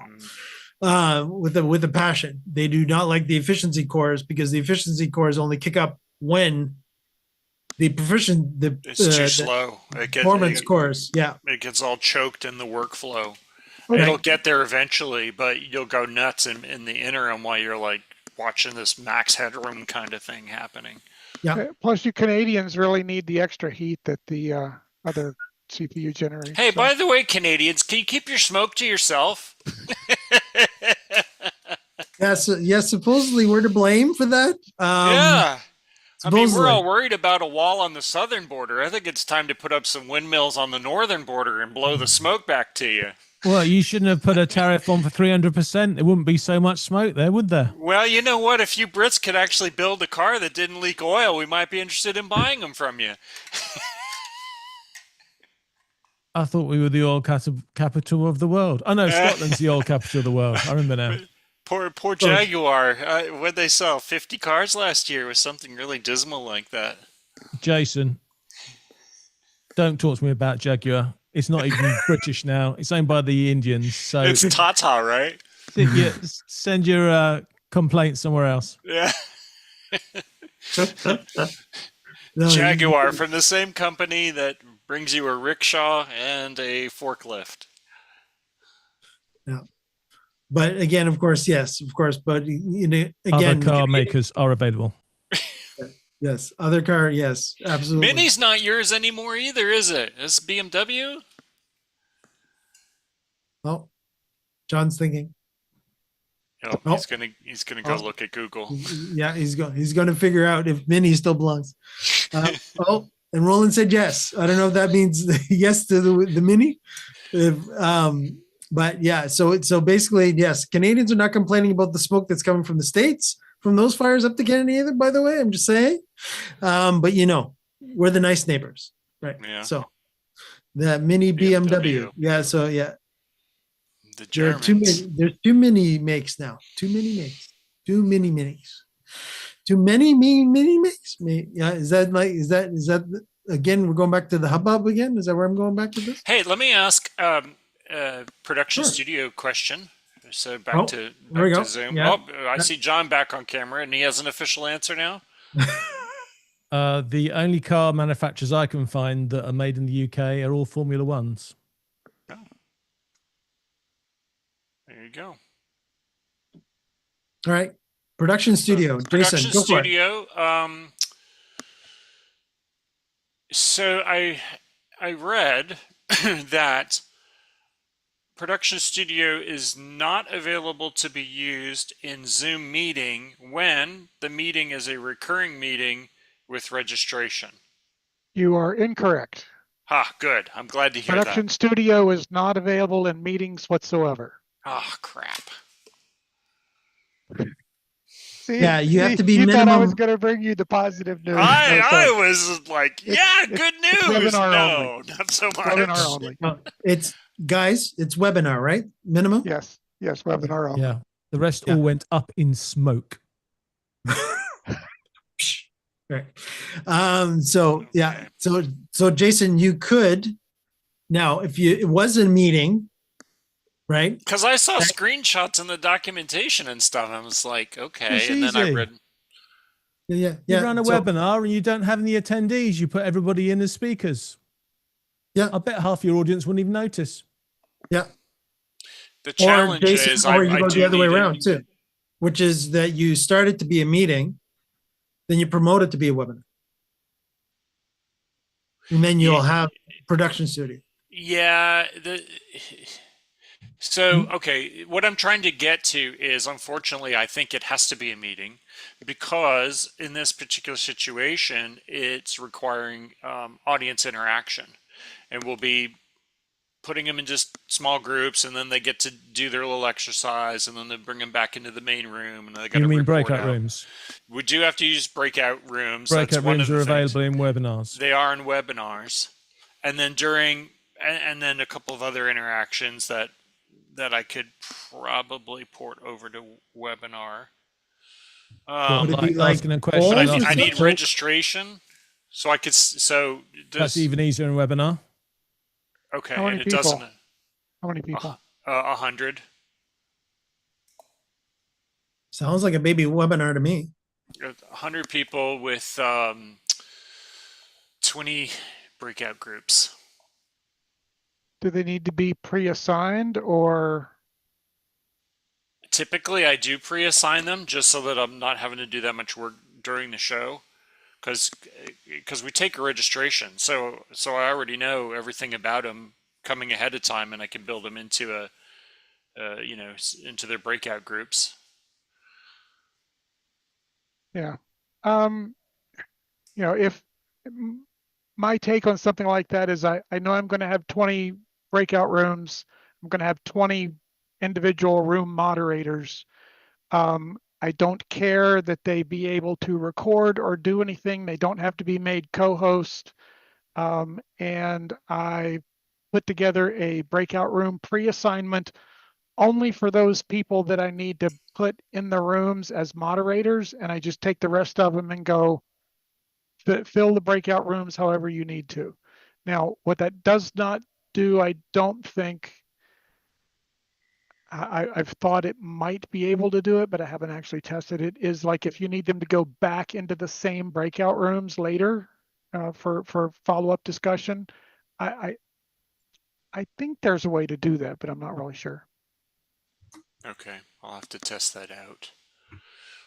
So then, would I, assuming Jason, I'm using Jason, webinar? yeah, Jason, one quick question. Though understand that production studio will not go into the breakout rooms, right? Just so you know. Right. No, I basically want production studio just to plus up the main room look Okay, yeah, all without right. having to do an extra loop from OBS or vMix or any of that kind of stuff, right? So I'm hoping that there's an Understood. Yeah, I efficiency. just wanted to make sure that that was straight. Go ahead, continue. So assuming that I use a webinar, do I have to build the webinar within the Zoom event hub, or can I go in If through the if regular hub, through if the if regular? you have a Zoom events or sessions subscription license, Hmm. you can do it in your regular web portal designed webinar. If it's a PPA license, the answer is no. How long is your event duration? Is it Uh, an hour? Is it all day? What is it? Not 90 minutes times 8 sessions. Oh, okay. Yeah, it's an 8 week course. Like same day every week, recurring. Correct. Yeah, and then there's some CEU stuff tied to it too, which was also part of the thing driving meeting versus webinar. But I know in webinar you can pull a report from Zoom that has not activity, participation is what they Yeah, call it. yeah. Yeah. Okay. So, but with PPA, then you have to build it within the Zoom Event Hub. Yes, if you want, if your goal is to have production studio, you'd have to build it within the event hub. And how many people? You said 100. 100. And so then if it's a 9-week course, each of those sessions is going to cost you 100 PPA tickets. Yeah. Yeah. Unless you have an events license, of course. I mean, Yeah. I can rent you my 500 person auditorium if you wanted. I'll definitely I keep could that rent in you my mind. 1,000-person auditorium. I can rent you my 100 person auditorium, and some people won't be able to get in. Yeah, how about that? Yeah, I'll have to pencil it out and do the math on it and figure out what makes sense. The only thing you haven't justified to us really is why you have to have performance production studio or whatever. So what is it that you want about that's I'm just plussing up the look of it, basically, just window dressing. okay? Yeah, that's it. Which there's already, so what can you already do in Zoom that you can already, I already do the wallpaper and the customized nameplate and all that kind of stuff, right? So really, the cool thing about, yeah, look at that. your redwood forest. See, so I'm just overlaying my, my share. Right.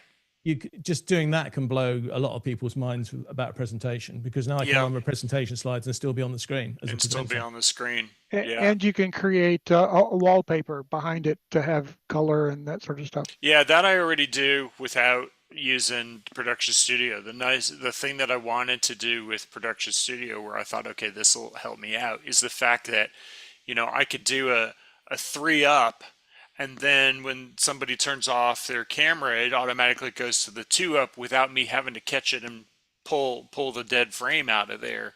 And I'm like, that could help me out. And the other thing I find, like with the 3-up, is as soon as one of those people starts to go on a monologue, you can switch to the 1-up, give people that, and as soon as that person goes, okay, Bob, what do you think? Then you can switch back to the 3 pretty easy. Yeah.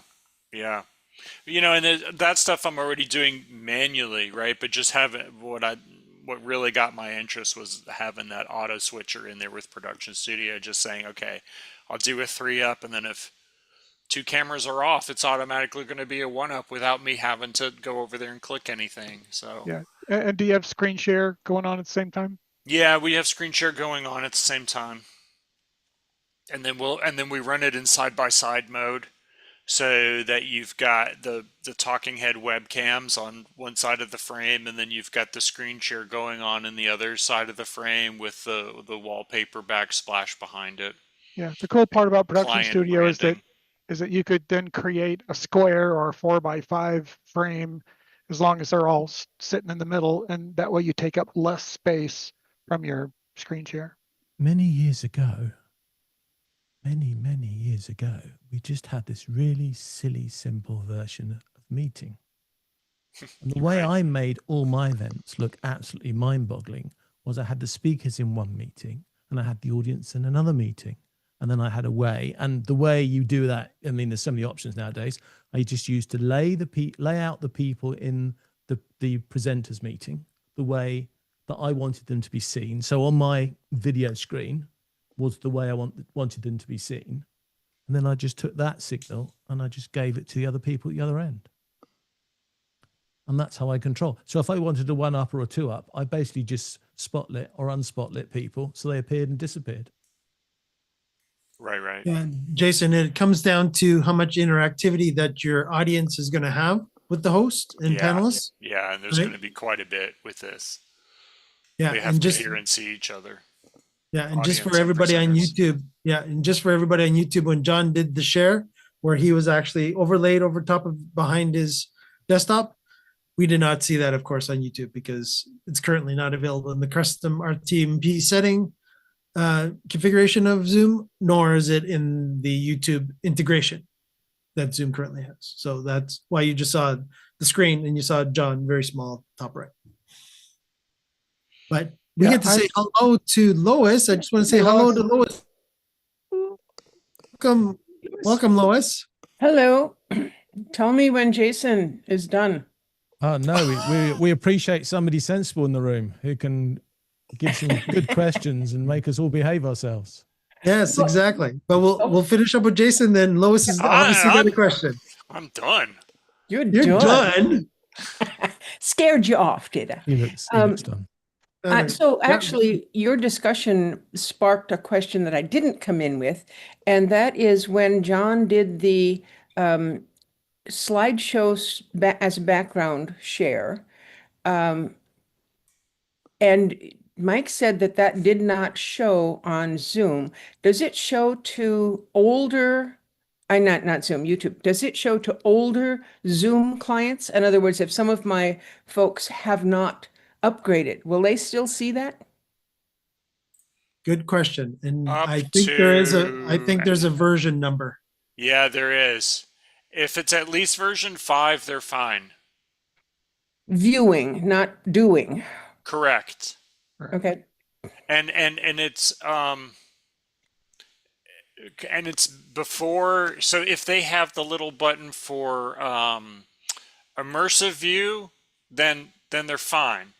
Because first they came up with this PowerPoint as a backdrop, I think is what it was originally called. Mhm. And then that was the precursor to the immersive view, and then that was the precursor to what they now call PowerPoint as a backdrop, because now it has a different name. So it's like at least version 5, you're fine. So, I really like this PowerPoint as a backdrop thing. I'm working on a basic genealogy class that our club is going to be doing in person and then as a Zoom thing. And that what I really like about it is I can give somebody else the slide deck. They can turn that on. It all gets taken into Zoom. You can't change it once it's in Zoom. But if you just take your thing and cover it over, your face disappears. So that we can have side by side spotlit, because we're just doing a meeting, the speaker, that's me, and the slideshow, because they're using that thing, and we just cover up their camera. But it's really cool. I really like it. Yeah. Anyway, I have a question. Now the Okay, real question. this is what brought me in. Yeah. So it's about AI companion. I come into a meeting and it always says, "Oh, AI companion has turned itself on." And I go, "No, wait, I don't want you on." And I turn it off. Okay.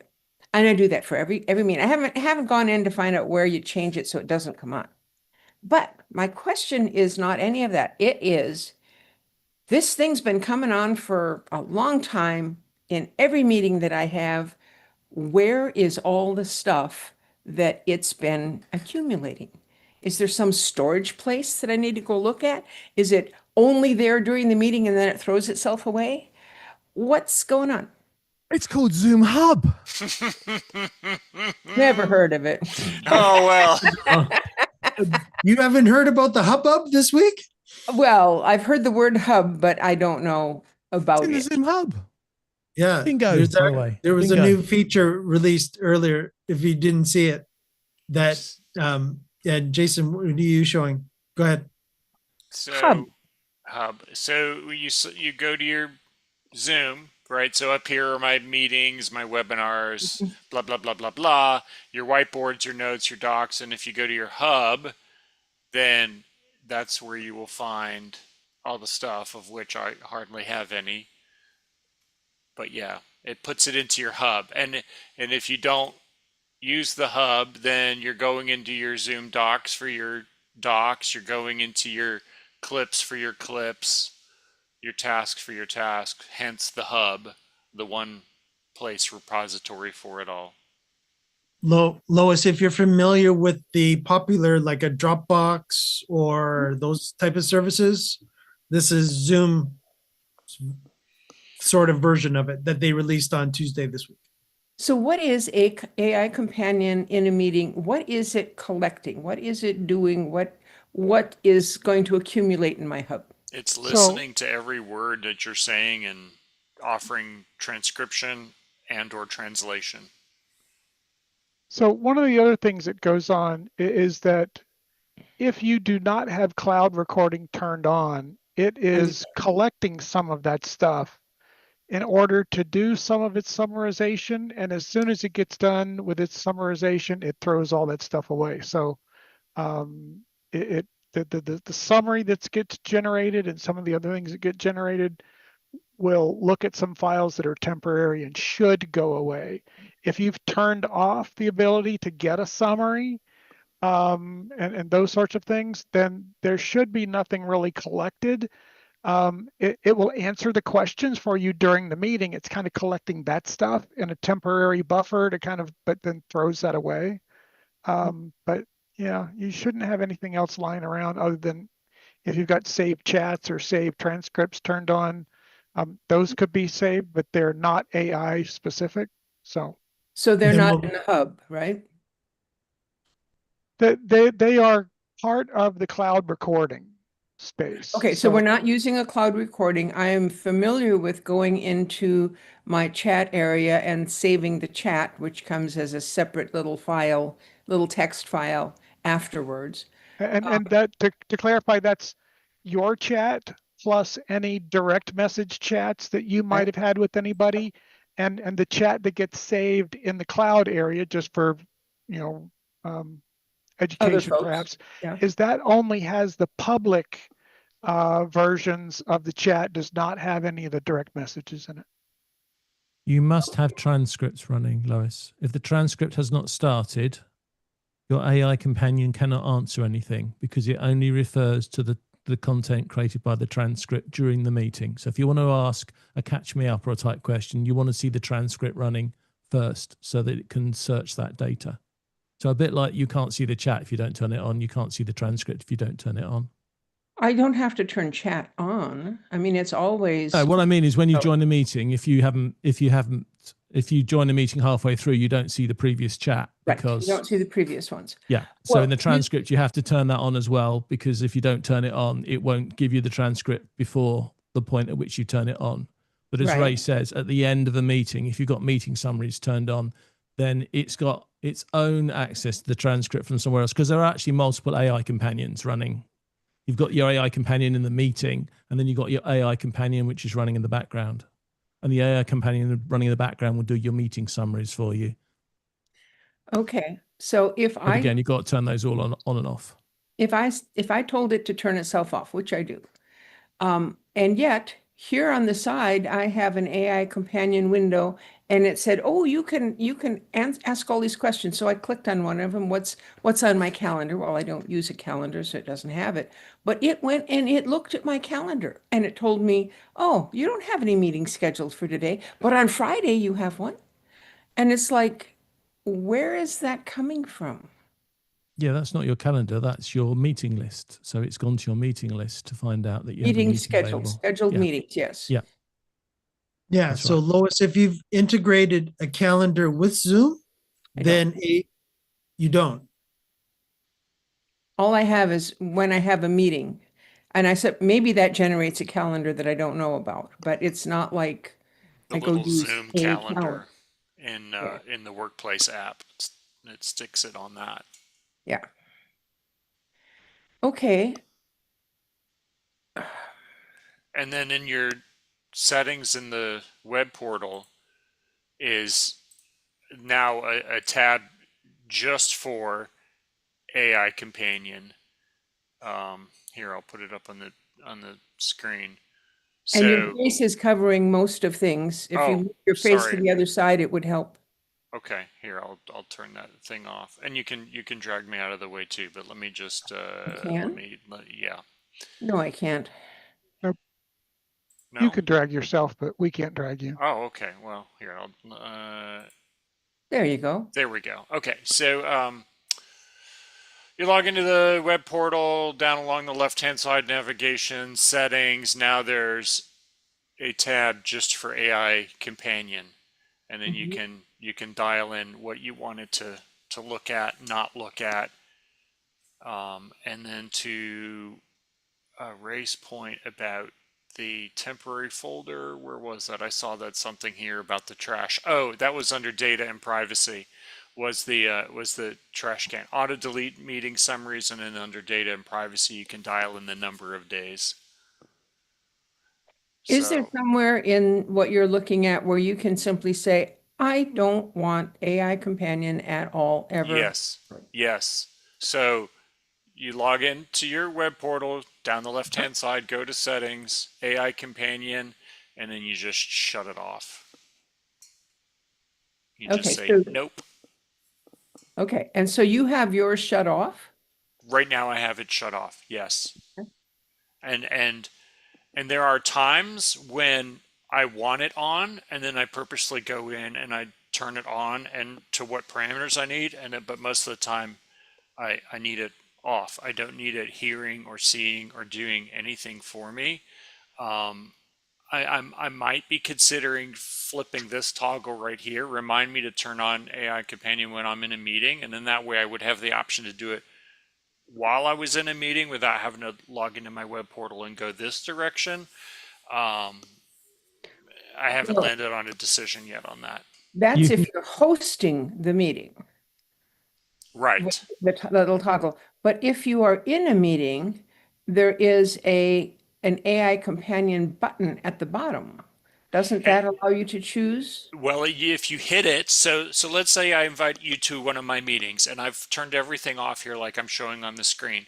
So you Okay. come into my meeting, and not a PMI, and you have the little AI button down there, and you hit it because you want to ask it some questions, have it take notes or whatever. I'm going to get a pop-up as the host that's saying Lois is requesting to use AI, and it'll give me the option to allow that to happen or no. But I And would get notified. if the host has already enabled AI, I don't think there's a way for you to disable it. Right. If I've enabled AI and then Lois hits the AI button, she'll get AI. And I can turn on and off my own personal recording, but I can't affect the meeting because I don't own the meeting. Right. Right. Okay. Just like in where we are right now, Lois, of course, David has it enabled here. So you either use it or you don't use it, but David's got it enabled as a participant. And this is a PMI, so the restrictions that Jason mentioned apply? Some of them, I don't know if all of these buttons are available in PMI. Right. And as Roland was mentioning too, which is that, and I think Roland, you're mentioning that it was a per meeting. You'd have to do it when you're actually making the meeting. You have to make sure that you would also, and Jason, correct Roland if he's wrong on this too, is if you do have it disabled within because you have it disabled at the user level, which you're showing Lois there, right? Not at the admin level. Am I correct? Because what you're showing in the interface there was at the user level. Yeah, and there's a big on-off switch at the account level if you really want to just kill AI for everything in your account. Right. And in Lois's situation, because she is the admin as well as the user, she might want to contemplate doing it at the min level. Mhm. Yeah. So if I do that, you participants in my meeting, you can still use your own AI. It just means mine isn't going to be doing anything, right? Unless you, well, if No, if you've turned it off, we can't use it. Yeah. Well, If it's Jason your just said you account, could Lois, and you say request. no, if But- it's your account, you say no, then it's not available. It's not even available to ask for? You can I think- ask for it, but I'm going to say no. Well, if you ask for it, I'll say yes. I don't care what you do. No, it doesn't work But that way. It's if tied you've to turned it the. off, It's if you- it's. Go ahead. yeah, if you've disabled AI, you don't have an option to turn it on. If you've enabled AI but have turned it off for your one meeting, I don't want AI to start in this meeting, then someone can request it and then you can okay it and it will start up. But Okay. if you've disabled it for your account or for your user globally, people can't, I don't think they can even ask for it because Zoom is smart enough to know that you've disabled it. Right. You still get a pop-up that says that your users would like to use it, and Huh. but I mean, there's reasons why you turn it off. I mean, let's say if you're doing a virtual visit with your doctor and the doctor isn't using the HIPAA compliant version of Zoom. Okay, well, we're not going to be running AI in this thing. Or you're having some super secret squirrel contract meeting. I mean, there are lots of reasons why you wouldn't want AI collecting this data. And so as the creator of the meeting, you would say, no AI for you. And then people will come into the meeting and they'll want AI to take notes. So they hit their little AI button and then you get a pop-up on your screen that says your users would like to use AI. And you say, yeah, no. Right. And just Lois, to make sure that you understand, it only disables it for the meeting. It's not disabling it locally for like my Zoom AI companion account that I've enabled it for my personal use. It's just meeting based that AI companion disappears if you have it disabled, Thank you. right? And thanks, Ray, for putting in the Zoom chat the video that I will go and watch later about various ways for the person share setup in share screen. So I'll learn more about share screen from Yeah, this. Jason, the thing that you were Mike- doing, you Mike, do you left want- your video kind of large so that it was hard for us to see all of it. You can actually adjust the handles on that in the share screen, and you can Mhm. adjust both the position and size of the share and the person video. So you can actually make yours narrower so that you don't cover up anything. Yeah. There you go. And Mike, do you want to put that link in the YouTube? Done so. Already done. Yeah. So Ray, you'll get some traffic on that one, definitely. On the Vimeo. Yeah, that was a response to a question in Denise Lahat's Facebook group. Lois, if you're another thing, and maybe you've already thought about this, but since you were using PowerPoint as a background, design your PowerPoint slides to where all of them have a little bit of blank space in one corner or wherever it is that you want that talking head to appear or not appear. Don't have like critical information in that part of the slide. And then that way, if there's nothing there and the webcam square happens to be over it, it's not covering anything important that people need to read. Yeah, and for listeners who probably haven't experimented with this as much, when you do that slideshow as a background and it's got your little head down here or wherever, if you close off your camera so that you're not there, because it's been doing a just the human, not the background, in that little inset picture, that goes away, and the entire screen is now has nothing in the way. If I were to share screen, and I would be down here, and then in the screen there was something that was going over like my shoulder like that, I would be in front of that corner, but the corner would still cover up my background. So covering your camera makes it perfect. Yeah, if you want to temporarily disappear to make sure that the content behind you is showing. But again, what Jason's talking about is so that you don't have to disappear Right. and you actually orientate your content around where you will be placed on the share. Yep. All right, I think that's enough for that one. Roland had something in here about customizing the image people see when you share a Zoom meeting link in, say, WhatsApp. I Yeah. didn't understand the question. I didn't understand the answer. Does anybody want to explain for the viewers? So most of the times that you put a link up, many places just show you the URL, the link. Some places will take that URL and go out and get a little, kind of what I refer to as a card that has maybe an image and the title of the meeting or whatever it is and that sort of thing. Unfortunately, most of the links that Zoom puts out don't have really good descriptor things, and there's no way to customize them. You get a URL that says this is a Zoom meeting or this is a thing on Zoom, and that's all you really get. So I don't think that you can really customize that. Can you remove the picture part and just leave the link text? I mean, that's what I do on Facebook. That depends a lot on where you're pasting it. Like if you're pasting it in a Facebook. Zoom Docs or a any of those AI things or whatever, when you paste a link, very often you'll get a quick drop down box that says, how do you want this to look? Just the URL? Do you want it to be a this or that or the other thing? You could pick which one.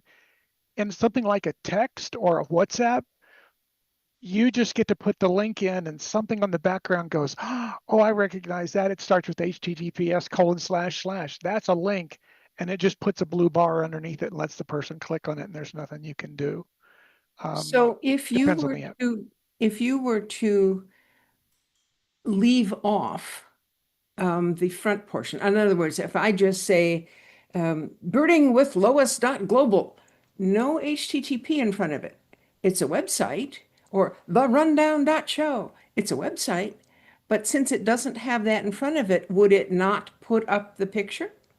Again, it's very dependent on where you post it, where you paste it, because some things will go, oh, look, I didn't see an HTTPS, but I see a something.com. Let me see if that's an actual link.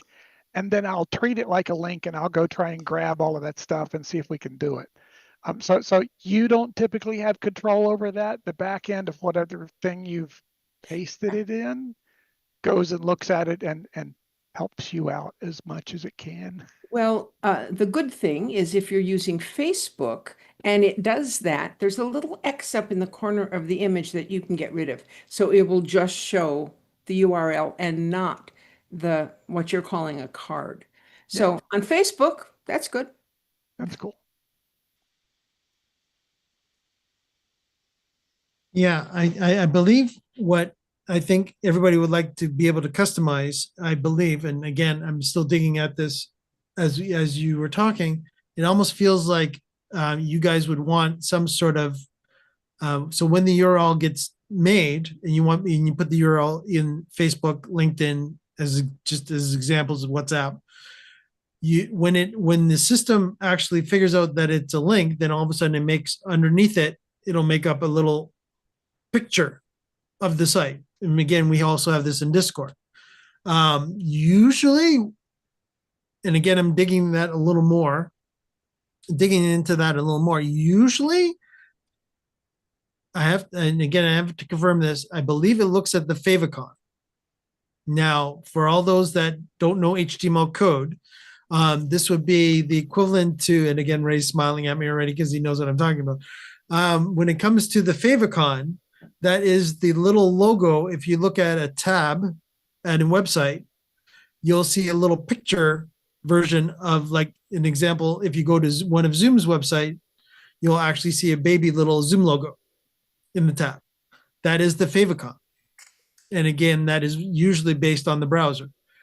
Now, sometimes, again, like Ray was saying, depending on the site, they will bring in that favicon as the picture portion of the URL because it thinks that it should get that. Go ahead, Jason. But in this case, what he's asking for is more of the web preview. So like in your, let's just use an example, in your email client, where you have the settings in there to preview the web page. So someone shares a link with you, and if you've enabled preview the web page, then what will happen is you'll get an example like Ray has shared in the chat, where you'll get the link, and then underneath the link will be a preview of that web page. And that's what Roland's asking about. Like, how do I do that for WhatsApp?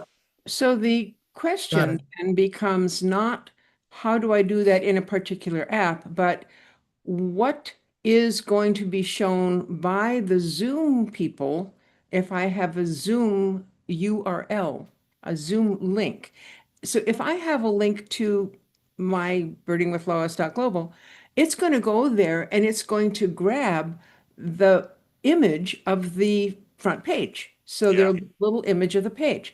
Now on Zoom meeting, we don't have an image of the page. Well, so the real question is, can we add an image of the page? So you kind of sort of can. So I'll answer your question directly, Lois, and then I'll tag on what the workaround would be for Roland's situation. When you build, let me just, you're using meetings, Lois, or webinars? You're using meetings. Okay, so if you do a registration page in meetings, sorry, I'm trying to build one here on the fly. Reg require, I'll show this to you in just a second here. What are we going to call this thing? My meeting test. Okay, perfect. Save. And let's see here. Show me. Okay, so if you build a meeting and you tag it with registration is typically what I use a lot of. So let me share an example. Then once I've created the event and I've saved it, so you see that it's here in my queue, underneath the branding tab, you can upload a graphic. Sure, let's pick this one. Hopefully it's the right size. Nope, it's not the right size. So you could put a banner at the top of of this page. When you're sending out the registration link, which is this right here, what they would see is they would see that banner image up here. And then when you put this link in Facebook or WhatsApp, it would pick that up.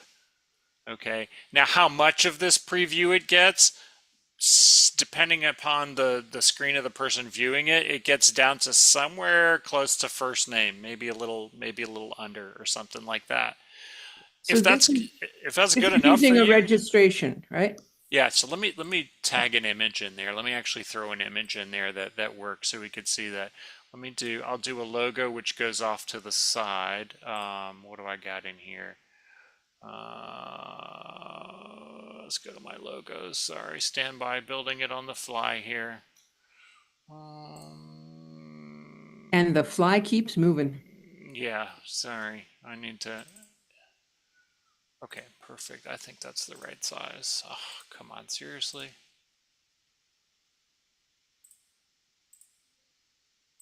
All right, hold on. Sorry, I know, quick.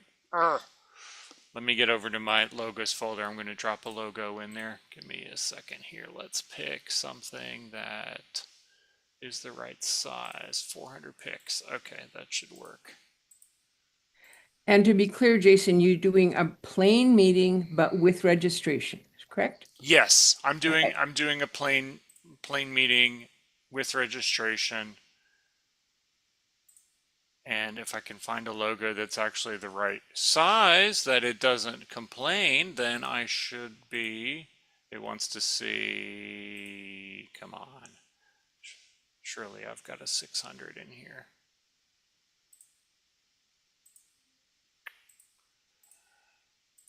Sorry, I'm really throwing a wrench into the flow of the show here. Take your time. We're in the kitchen. We're making stuff. We're making all kinds of wonderful stuff. We're making. Including I'm logo. gonna get some ice cream pretty soon, because yeah. Oh, ice cream sounds good. Oh, I know what it's not seeing. Here we go. I gotta throw the switch, then it'll. I turned it off a minute ago during the lightning storm. Okay. Now. Thank you. Okay, is this a 400?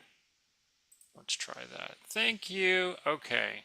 Now, and Now you're going to share screen. Yeah, now I'll share screen, and I'll throw a logo. I'll throw a logo in too, so that you could see what the difference is between a logo and a banner. Let's pick a different one for that. Okay, perfect. Okay. Now go to my registration page and refresh it, and then share screen. Okay, perfect. Share screen. This one here, and okay. Got it. Perfect. So what we see here, I built the meeting. Okay, meeting, create meeting, gave it a name, and then went over to the branding tab.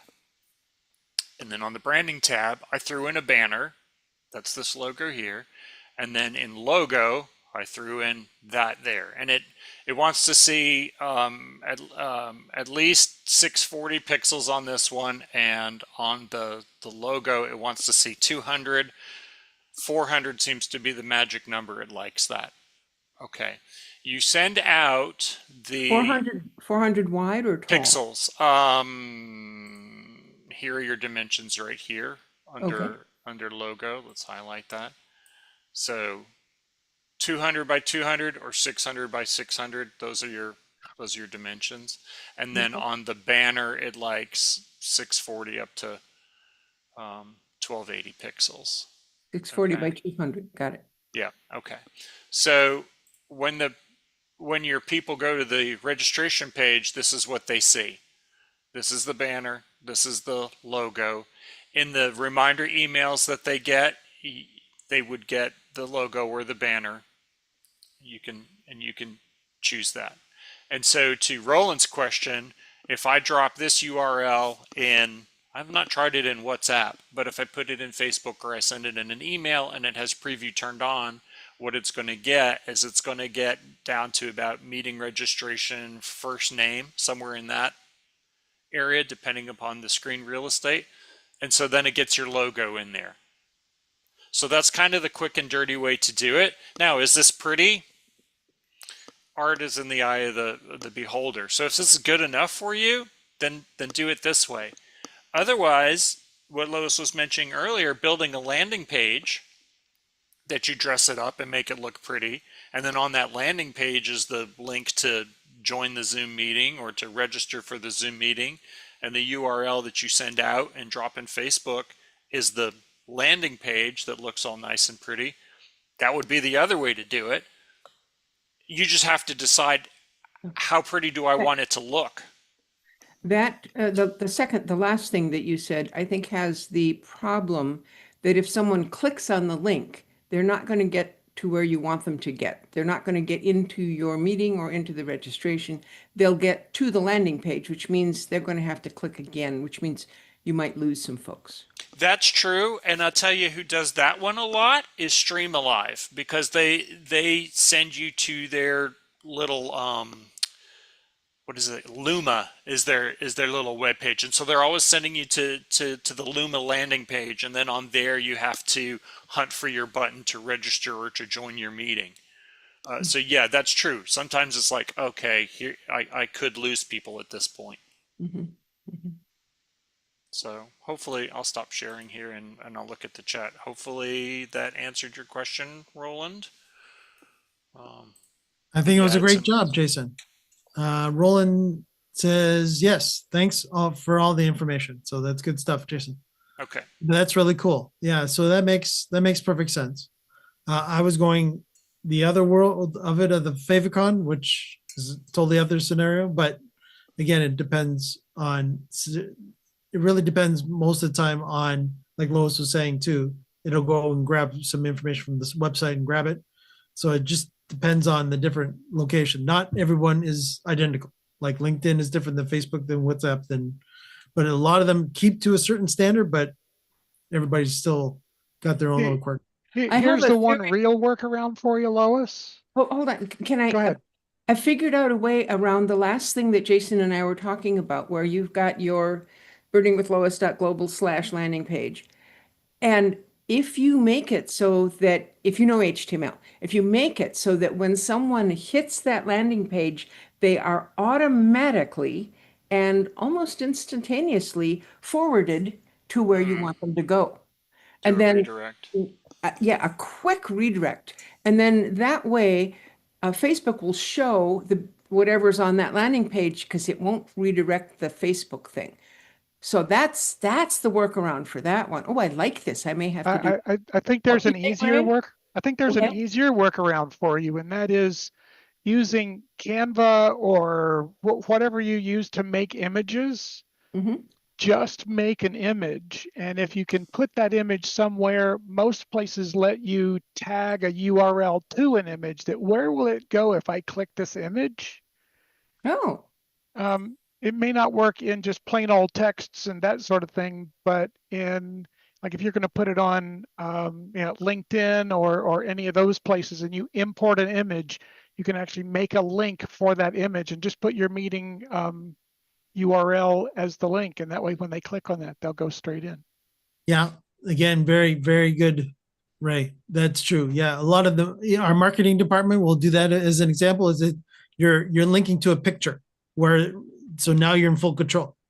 So you can have the picture be of a URL with a, sleeping kitten or whatever. That's the picture because you've taken a picture of it. And then you link to that URL.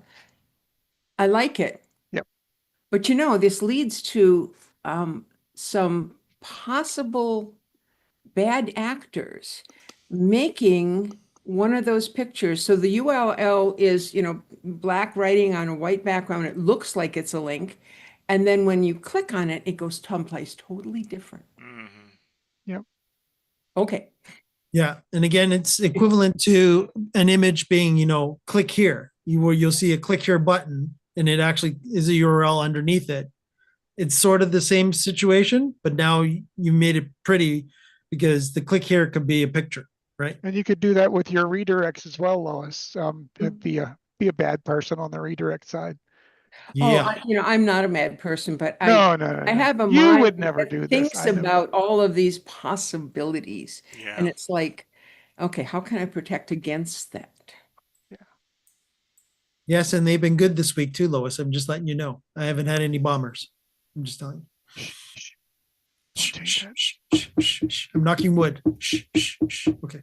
I'm going to try something because Lois just gave me a good idea to test here. I love to inspire you, Jason. Well, thank you for that. So let's save this as a picture. And what happens if I throw it up in a banner? Test. Just to be really geeky and boring, there is no official standard to what happens when you share a URL. So all the apps have made their own interpretations. Yeah. Mhm. There's a basic WordPress interpretation for how WordPress does it. And there's even WordPress plugins to customize what you see in the card from WordPress. And using card was the right word. Yes, and Roland is right that we should add, and Roland is right too. We should be asking this to be a feature ad, a feature request. Well, the question is a feature request player. You can't really request Zoom to provide the answer. You have to go to WhatsApp in his case and go, hey, WhatsApp, why don't you do this whenever we put a link in? Mm-hmm. Or let me just X out that picture, that preview. Yeah. All right, Jason, over to you. So, let's see. Did I make it the right pixel size now? Ooh, I have. Okay. So All right. Cheers. let's see what happens. So I went back to my test event and I changed the banner image here that you see on the screen to this weightlifting dude. And I put a link in the picture. And then I pulled the picture in as the banner. So now I wonder if I go back here and refresh and my weightlifter dude pops up, is this an active link? Nope. No, it is not. Okay. And that's Zoom blocking the HTML. I'm assuming so. I'm assuming so. Yes, because the picture, yeah, and I'm going to double check to make sure that the picture is properties. But that's a preview from Zoom. And what we were talking about, I think, was having a totally separate picture that's not a banner, is not a logo, is nothing like that. It's just, on your desk, you got a picture. And that's, I think, what we were talking about, not the Zoom thing. Well, we were thinking about bad actors, and I thought, okay, so you take a picture, you pop it into photo editor, you embed a link behind the picture. That's what I've done here. You save the picture, and it's saved as a JPEG, and I'll try it as a PNG just to see if it's any different. So now I have an image, and when I build my meeting, and I choose registration so that I get the branding tab, and now I get to pop an image here on my registration page. The question in my mind was, does the link come with it? Because Zoom is looking at it and going, oh, they want a logo. Well, I don't need the link and a logo. Forget that part. We'll just. But I didn't know whether it would actually happen or not. So this picture has a link to it. When I say this picture on my computer has a link to it. But when I pulled it into this meeting as part of the branding, the link is not there. So without having the meeting registration, if you were, for example, on Facebook and you just put that picture in, would someone be able to click on it and it opens something? Well, unless you turn registration on when you're creating the meeting, you do not get a branding tab. But I'm talking totally outside this whole Zoom branding thing. Oh, okay. If I'm on Facebook, I can put up a picture. If I put a picture with a link in it, is that clickable in Facebook? Yes, depending upon security settings that the user has set. So it's 'Cause- individual by individual. right, because I can say, for example, yeah, show me the text of the URL, but do not pull the preview of the page. Okay, so if I did your weightlifter, but above that, I had the printing of the URL that I want to reference. So it is in fact part of the picture. Then if someone has it clickable, they can click on it and it'll take them there. And if they don't have it clickable, they can see what it is and they can type it in by themselves. Correct. No, you can't. You can't make an image redirectable. You can't just put an image up and then it redirects on an image. You have to put the HTML You've got to have around it. You've got to have the HTML around it to. Yeah, well, that's what she said, that the image had the URL in there. But then she was saying do the additional step of taking the text of the URL, put it above the image and paste it in, and then save that whole thing as an image as well, so that my weightlifter dude had a sign above his head that basically said NBC.com or BBC.com or whatever.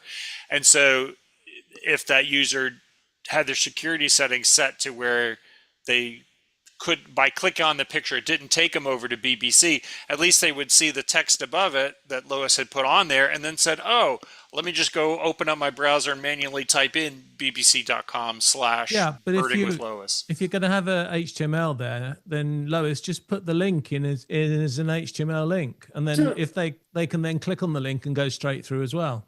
John, the whole point is if I put a URL up there as text, then Facebook will pop in whatever it is. And we're trying to replace that pop in part. So I'm not saying, I think maybe Jason, I misled you.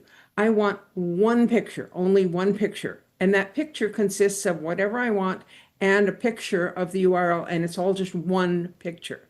And Jason has said, I can take that picture and I can embed a link in it so that the picture becomes clickable.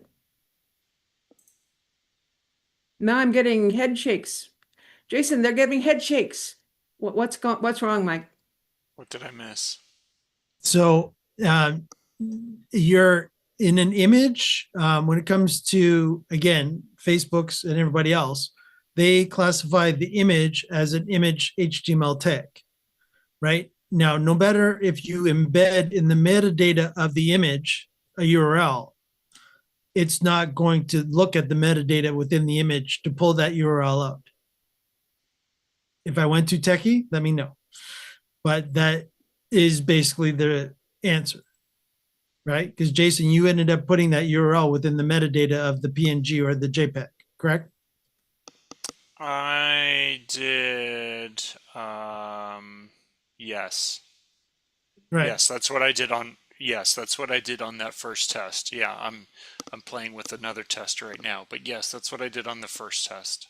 Right. So again, Mike, as far as the HTML code that Facebook and LinkedIn and even Zoom have, if you actually look at the actual source code of that web page when they make it, it's probably going to have an image open tag, then the picture name, and then a closed image tag, right? So it's going to treat it like it's that flavor of image and tell the browser to show that image properly because it's a PNG or a JPEG or whatever.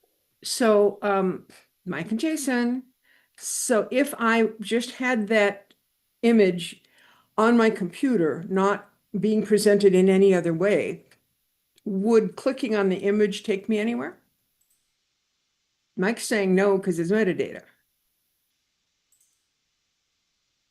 There's a specific HTML tag that has to be around the image that says to the browser, if someone clicks on the image that's between these two tags, take them to this URL. And I don't think.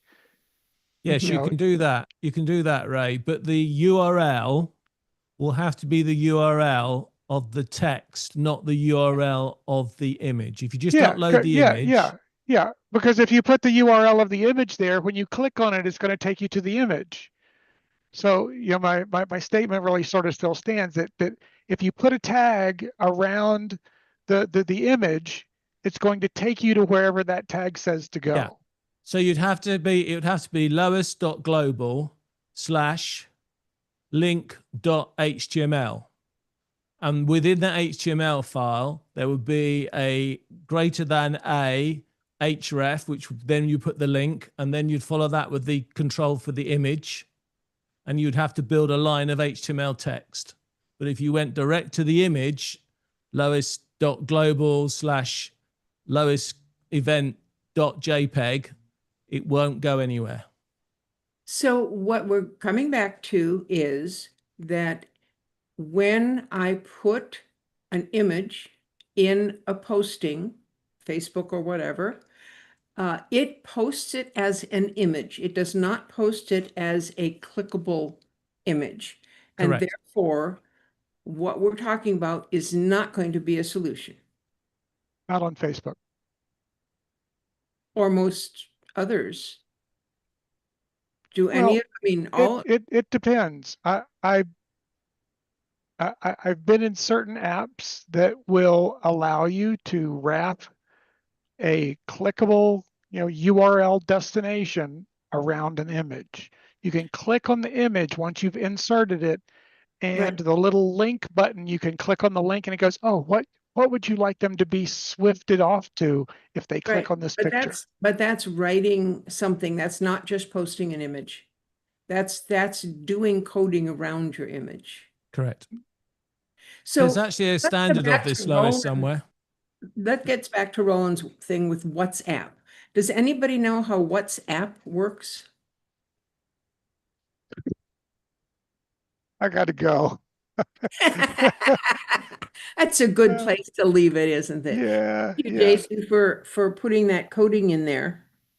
Yeah, oh, maybe I'm muted. There we go. Yeah, no, I'm Oh, we got testing you. a couple of things. Yeah. I can see a few YouTube videos about it. What I was just quick and dirty, I was trying to grab the wrapper code off of. So here's a web page with an image on there, right? And so I was looking through, but then this one is 1920, and it's too big to drop in chat. It bombed out. So then I was futzing around with changing some of the parameters on there. But that's basically, with the wrappers, what you guys are talking about. Well, and Yeah. that's if you're building your own web page, and none of what we started out with was building your own web page. It was simply posting something in one of these apps, and how can you make it able to go to the link without showing you the yucky stuff? Because Zoom doesn't have pictures for every meeting that you go to. Hey, I wonder if Zoom could have pictures without registration. I would like to see their meeting reminders, their emails, a little more customizable than what you can currently do, because I would like to make them prettier. And it's called Zoom Events. This is a It good is. example where they kept used to be able to do it in WebEx 15 years ago. So yeah, but that's what Zoom Events is. Zoom Events is the follower to WebEx. I think this is one of these examples where it's a feature that they've put in the high end and they haven't filtered it down to the low end. But I'm Right. still surprised, though, to be honest, Jason, that you can't put a header image in that registration and not a lot of apps will not then use it as an image through. To a point, they only grab so much of the real estate and then it chops it off. Yes, but most of these apps quite often look for an image, because I've had problems when I've done this years and years ago with WordPress websites where it kept picking up my my logo, because my logo was further up in the code than the actual image of the thing that I wanted it to show, and it would keep. John, was it not the favicon? No. It was Oh? I actually had a logo on the web page, but of course the posting that was in the entry had a nice big image, but I had to go and install. I think I had to install an extra plugin from WordPress so that it would regurgitate the content in a way that when you shared it on Facebook, it shared the actual image from the post and not Yes. picking up the logo. Yes. And you just can yes. Yes, You you can actually, also move your logo, I mean, your image, duplicate your image and put it up above the logo.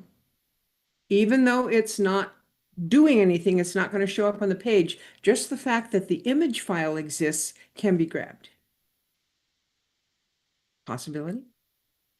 Yeah, well, there was a WordPress yeah, plugin that, it's did it because yeah. there's an official format for all this, but I can't find any references to it. I just found it, John. It's a Okay. meta tag. It's a meta tag where you would actually be very specific to 'Cause Facebook itself. You effectively put tags to tell the system you're going to that this is the description, this is the name, and this is the image. Yeah, there is a specific one for Facebook, and I did a quick little good old Google came back and spit this out for me, and it's basically it's a meta tag that you would have to put at the top of your. It's in your if you're familiar with anything in HTML, you have your head. You have your head before your head, top and bottom, then you have the body, right? So in the head, you would actually have a meta tag property that you would put in that is specific to how Facebook would like it, and then that image that you put in there will always be the image if you ever have your website referenced to the link, and they'll pull that in. You know, he said in real clear, techie detail what I was saying. You duplicate the picture and you put it up above. There's the data there. I have a question Thank for you. Ray. You posted a picture in the chat, and that's the picture. I'm not clear what this is a picture of. Can you explain, Ray, what you're talking about here? Why, yes, I was just about to go ahead and share my screen and Sorry. Please kind do. of yeah, let me do that. Here we go. So what I've done over in the Zoom community over here is I've started a post. Now I'm not going to enter this post into the Zoom community, but what I did was I clicked on this icon and I said I want to insert a photo, and I've brought in my logo.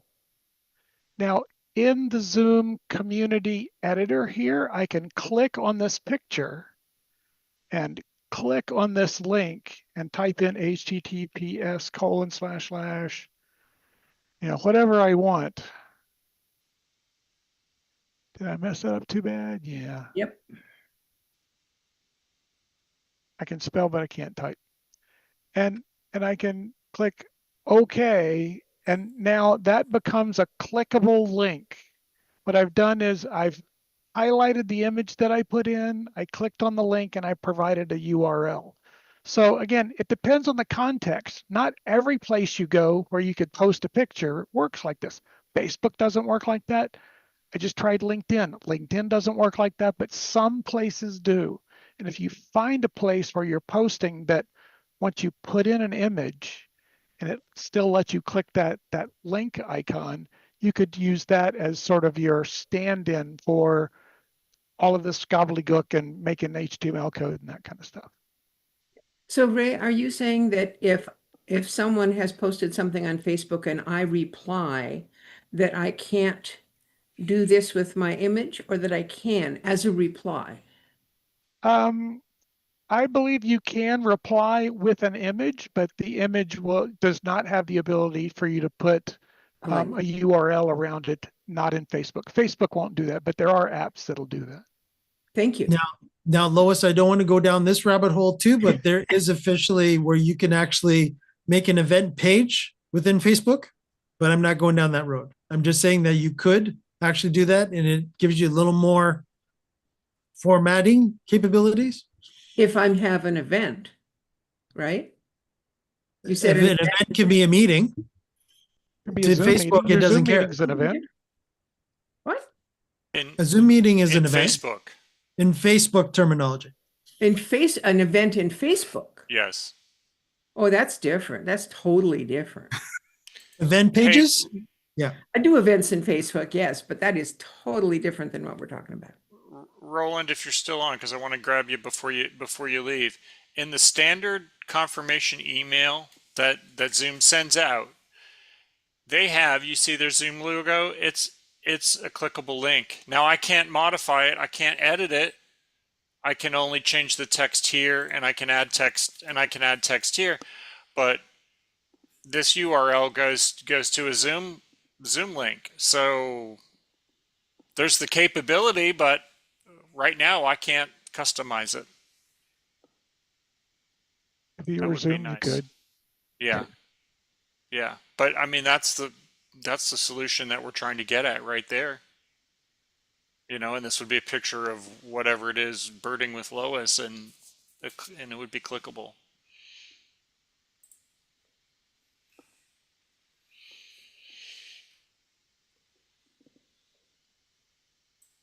I'm going to have to go save this chat. There's all these HTML snippets in there. Yeah. Yeah. Yeah. Devs, iframes. Jason found iframes, going a little way down the rabbit hole of iframes. You won't necessarily need to go iframe as long as it's within your website. Again, iframes are more beneficial if you're pulling from another website into your website. But I don't want to. This is turning into an HTML teaching session. But yeah, that's cool. All right. Any other questions, panelists? Lois, anything else? Oh, you got another one? Let's do it. How's your weather out there? Smoky? It's a question. Good or bad? Smoky and warm. Mine is hot. And yes, John, not as of yet. You can't go for ice cream yet. We haven't finished yet, John. Why Soon. don't you bring some for the rest of us? Yes, share and share alike, John. Ice cream, yeah. Thank you, guys. I do want to point out, I was just checking something out here. Oh. If you have a vanity URL, with Zoom, with Zoom, you can, let's do this. You can down here in advanced branding, and let me click out of that. Well, I said preview. Yeah, back to email too. Yeah. Lucky there. Meeting registrants confirmation email. You can edit this, and you have access to all of the HTML that you want to change there. Keep in mind that this branding changes everything for your account every meeting. So if you wanted to have not Zoom's logo, but I'm going to put the Good Clicks logo up there and have it go to Good Clicks when you click there instead, you can change this. Just keep in mind it changes everything. It still provides those little boxes, unless you change the email so they're not there, but you can change those boxes so that when you go into a meeting, you can customize a piece of text, but you can't do a whole lot of other stuff in there. That's a little bit farther stretch than where Lois was going, but I wanted to show that. And I just wanted to say, would you define what a vanity domain is? Sure. And I'll add one further follow-up to that too, is what licenses are allowed, those two, right? So business and above can have a vanity URL. And so, your links when you send out the URL to a meeting, start with something probably like us02.zoom.us/ something or other, blah, blah, blah. Instead of the US02, mine says goodclicks.zoom.us/ and then after that. And so if you have a business account, there's a place to go request the vanity URL. The vanity URL has to match your email address, domain, company, whatever, and also gets a quick review to make sure it's not objectionable and some of that stuff. Mine took less than 20 minutes to get approved, and now I have that link as well. It gives you a couple of other options, like changing a whole bunch of things up in here. The landing page, customization to Zoom rooms, customizations to some other things. You can change the post attendee URL, some other stuff. So anyway, if you have that vanity URL, you have another set of oysters that are your universe. Now, Ray, you're going to have to explain what Jason now found of yours as well. which is vanity domain name. So the vanity domain name is only for Zoom events. And so I'm actually recommending that people not particularly use this because I had some serious issues with it after, not immediately after implementing it, but about 6 months after implementing it. Zoom made some changes. They changed some of their DNS server things. I don't know. Anyway, it was screwed up for a month and it messed up a couple of my clients. So I'm kind of trying to point people away from it. A number of people do use it. If you don't mind paying the normal price for SSL certificates and that sort of thing, and you've got plenty of money in the budget, you can do it. Zoom won't tell you which ones actually work really, really well with Zoom. And it actually took me talking to a couple of my inside Zoom contacts to get the ones that I ordered from Namecheap to work. Took a week.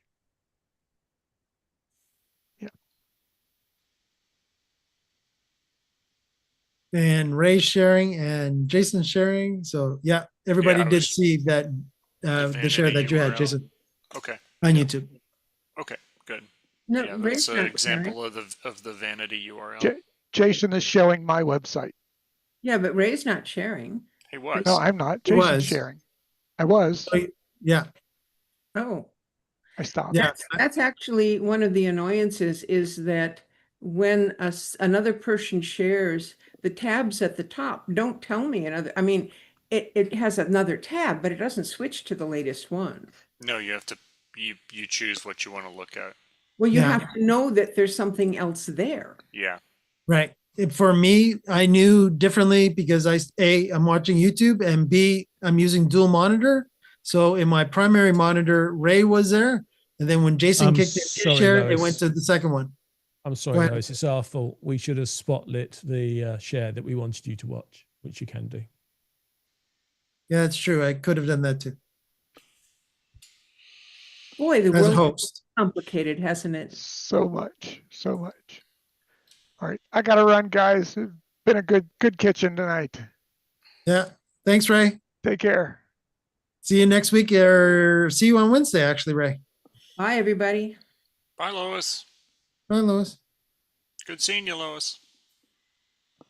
All right. So I will do my last quick little stinger of last call on questions from the YouTube audience. Should you have one, let us know. Jason, We still John, got folks are on? still here. Wow. We do. That was a long one We today. do. Yeah, we're over our average. We're usually at 3.5, and we're officially coming up to 4 within a few minutes here, being live on the mighty YouTube. And we're 1080p today, which I was very impressed with too. So that was good. Thank you, This is going to be a recording I go back and watch a couple of times because we got some good detail today. Yeah. And Jason, when it comes to the quick way of being able to figure out for me, when you set up that registration page and you wanted to check to see if the image would have been clickable, had it reading the metadata, I would have actually done a right mouse click on the actual image and then an inspect, depending on the browser you're using. If you're using Chrome based and do an inspect, it would have given you, it would have highlighted you right into the actual code of the picture right away. And then it would have spit out for you what Zoom in the background is actually reading. Yeah. Chances are 9 times out of 10. I was looking for. Yep, that's right. And chances are 9 times out of 10, it's just an image tag either end. Yep, and that's exactly what's going on here. They don't have even, yeah. So there you go, YouTube. This is what I was saying to Jason to do. And there's the tag there. Highlighted in blue. Yep. Yep, that was the button I was looking for earlier. And I'm sitting there and I'm pressing F12, which is the inspect button, but it was showing me everything showing me everything. So yeah, you're right. I had forgotten that, just to right click on my image there and then choose inspect. Yeah. And that will actually also get you the resolution of the picture that is in there as well. If you notice that on the very right, Let's see actually gives you the here. pixel count Alt as you were meeting looking at. banner and blah blah blah JPEG, and then the source. Oh yeah, 300 by 200. Yep, there we go. There you go. And that's what you gave it, right? Yep, that's There you exactly go. what I gave So it. zoom is just right up.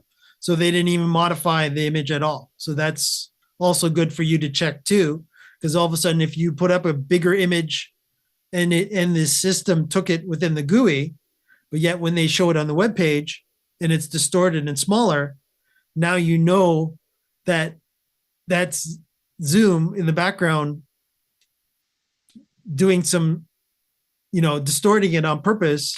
They're It either doesn't blowing do that blowing so it up. much as it complains. Like if you give it an image outside the parameters, it won't even load it up, and it'll give you a big red stop sign and complain at you. Right. But again, it's good to always double. Now, if your image looks fine as you put it in the GUI, then you're perfectly fine. But I'm saying if there's ever discrepancy, this is what I would be doing.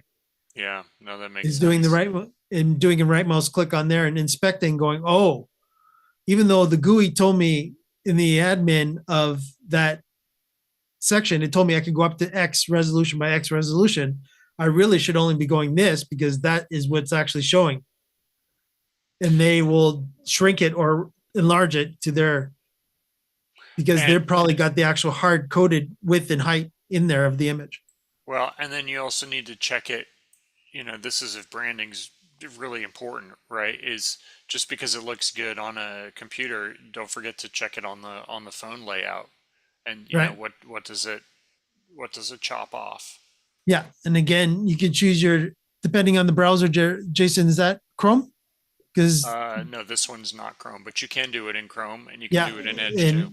Yeah, and Firefox too. They have the different, and again, certain. If I remember correctly, with Edge, I think, or sorry, let me do this right. With Edge is going to be the same as Chromium, so that's Chrome, Edge. All those are going to be the same. When it comes to Firefox, it's different, and it has developer tools, which is probably what you kicked into there to a point. And yeah, I can use that too. Yeah, and if you're using Firefox, I'm trying to remember if it's Chrome as well, that it will actually give you the choice of different phones models. I think Chrome does do that. Yeah. But whatever web browser you use, if you hit F12, that's usually the keyboard shortcut to bring up the HTML code. So there you go. Cool. All right. Well, it looks like our audience is still watching us, but they're being very quiet. I got nothing else for them. You got nothing else for them? Don't y'all have a weekend to go to or something? Maybe. Maybe they just let the meter run. Oh, they could have done that too. All right. We got to fix that live on YouTube in the theme song. Yeah, that's so very true. So we're going to have to talk to our friends at, let me see here. You can fix that yourself, right? You fix that yourself. You just log in there and then you just give it a different word to say. Right. Yeah. But unfortunately, it was our friend at Media Event AS that actually made all our versions. So we would definitely, he's already got I think David actually spoken to him to get the original information in Sunu, but okay, I can make you one. On that note, if Fred is still around, I'm going to play Fred's favorite flavor of this, which is officially classified as Sunu's version of the folk version of this. So, Zoom Test Kitchen, enjoy. Welcome to the Zoom Test Kitchen, where the magic happens live. Every Friday we're on air, testing tech to thrive. From screen share to breakout rooms, we push Zoom to its max. So sit back, relax, and let's see what's in our tech hacks. Zooming in, we're testing it all. Live on YouTube each week. From audio to video, no feature we won't tweak. We're the Zoom Test Kitchen crew, here to innovate. Join the fun, learn the tech, don't be late. We'll dive into the settings, explore every single tab. Make sure your mic is clear, your camera not a drab. We'll show you how to host like a pro, manage like a king. With Zoom Test Kitchen, you'll be zooming with a zing. Zooming in, we're testing it all. Live on YouTube each week. From audio to video, no feature we won't tweak. We're the Zoom Test Kitchen crew, here to innovate. Join the fun, learn the tech, don't be late. Whether you're new to Zoom or an expert in disguise, we've got tips and tricks, we'll open up your eyes. From polls to quizzes, we test functionalities. Join us live, see what Zoom does with ease. So if your meetings lag or you can't share your screen, or if your audio echoes like you're stuck in between, we've got solutions, we'll show you how it's done. Zoom Test Kitchen, where Zoom fun has begun. Zooming in, we're testing it all. Live on YouTube each week. From audio to video, no feature we won't tweak. We're the Zoom Test Kitchen crew, here to innovate. Join the fun, learn the tech, don't be late.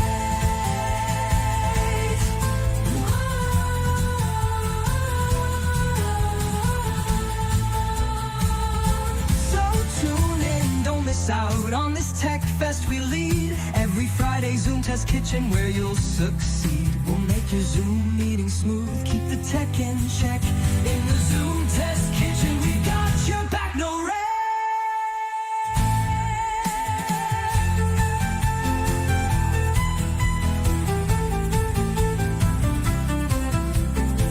These lyrics capture the essence of what the Zoom Test Kitchen does, focusing on testing and teaching about Zoom functionalities in a fun, engaging way.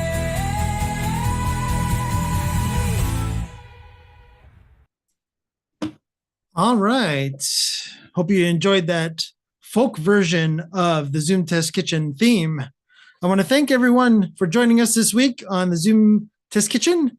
Don't forget to like and subscribe to our channel to let YouTube know how much you like and love our content, because it does very well with our friends on YouTube as well as our friends on Zoom. So don't forget to like and subscribe. And we'll see everyone next week. We're always here every Friday at 3 p.m. Eastern, 12 p.m. Pacific. See everyone next week for another edition of the Zoom Test Kitchen, where you'll never know what we might do. Take care, YouTube.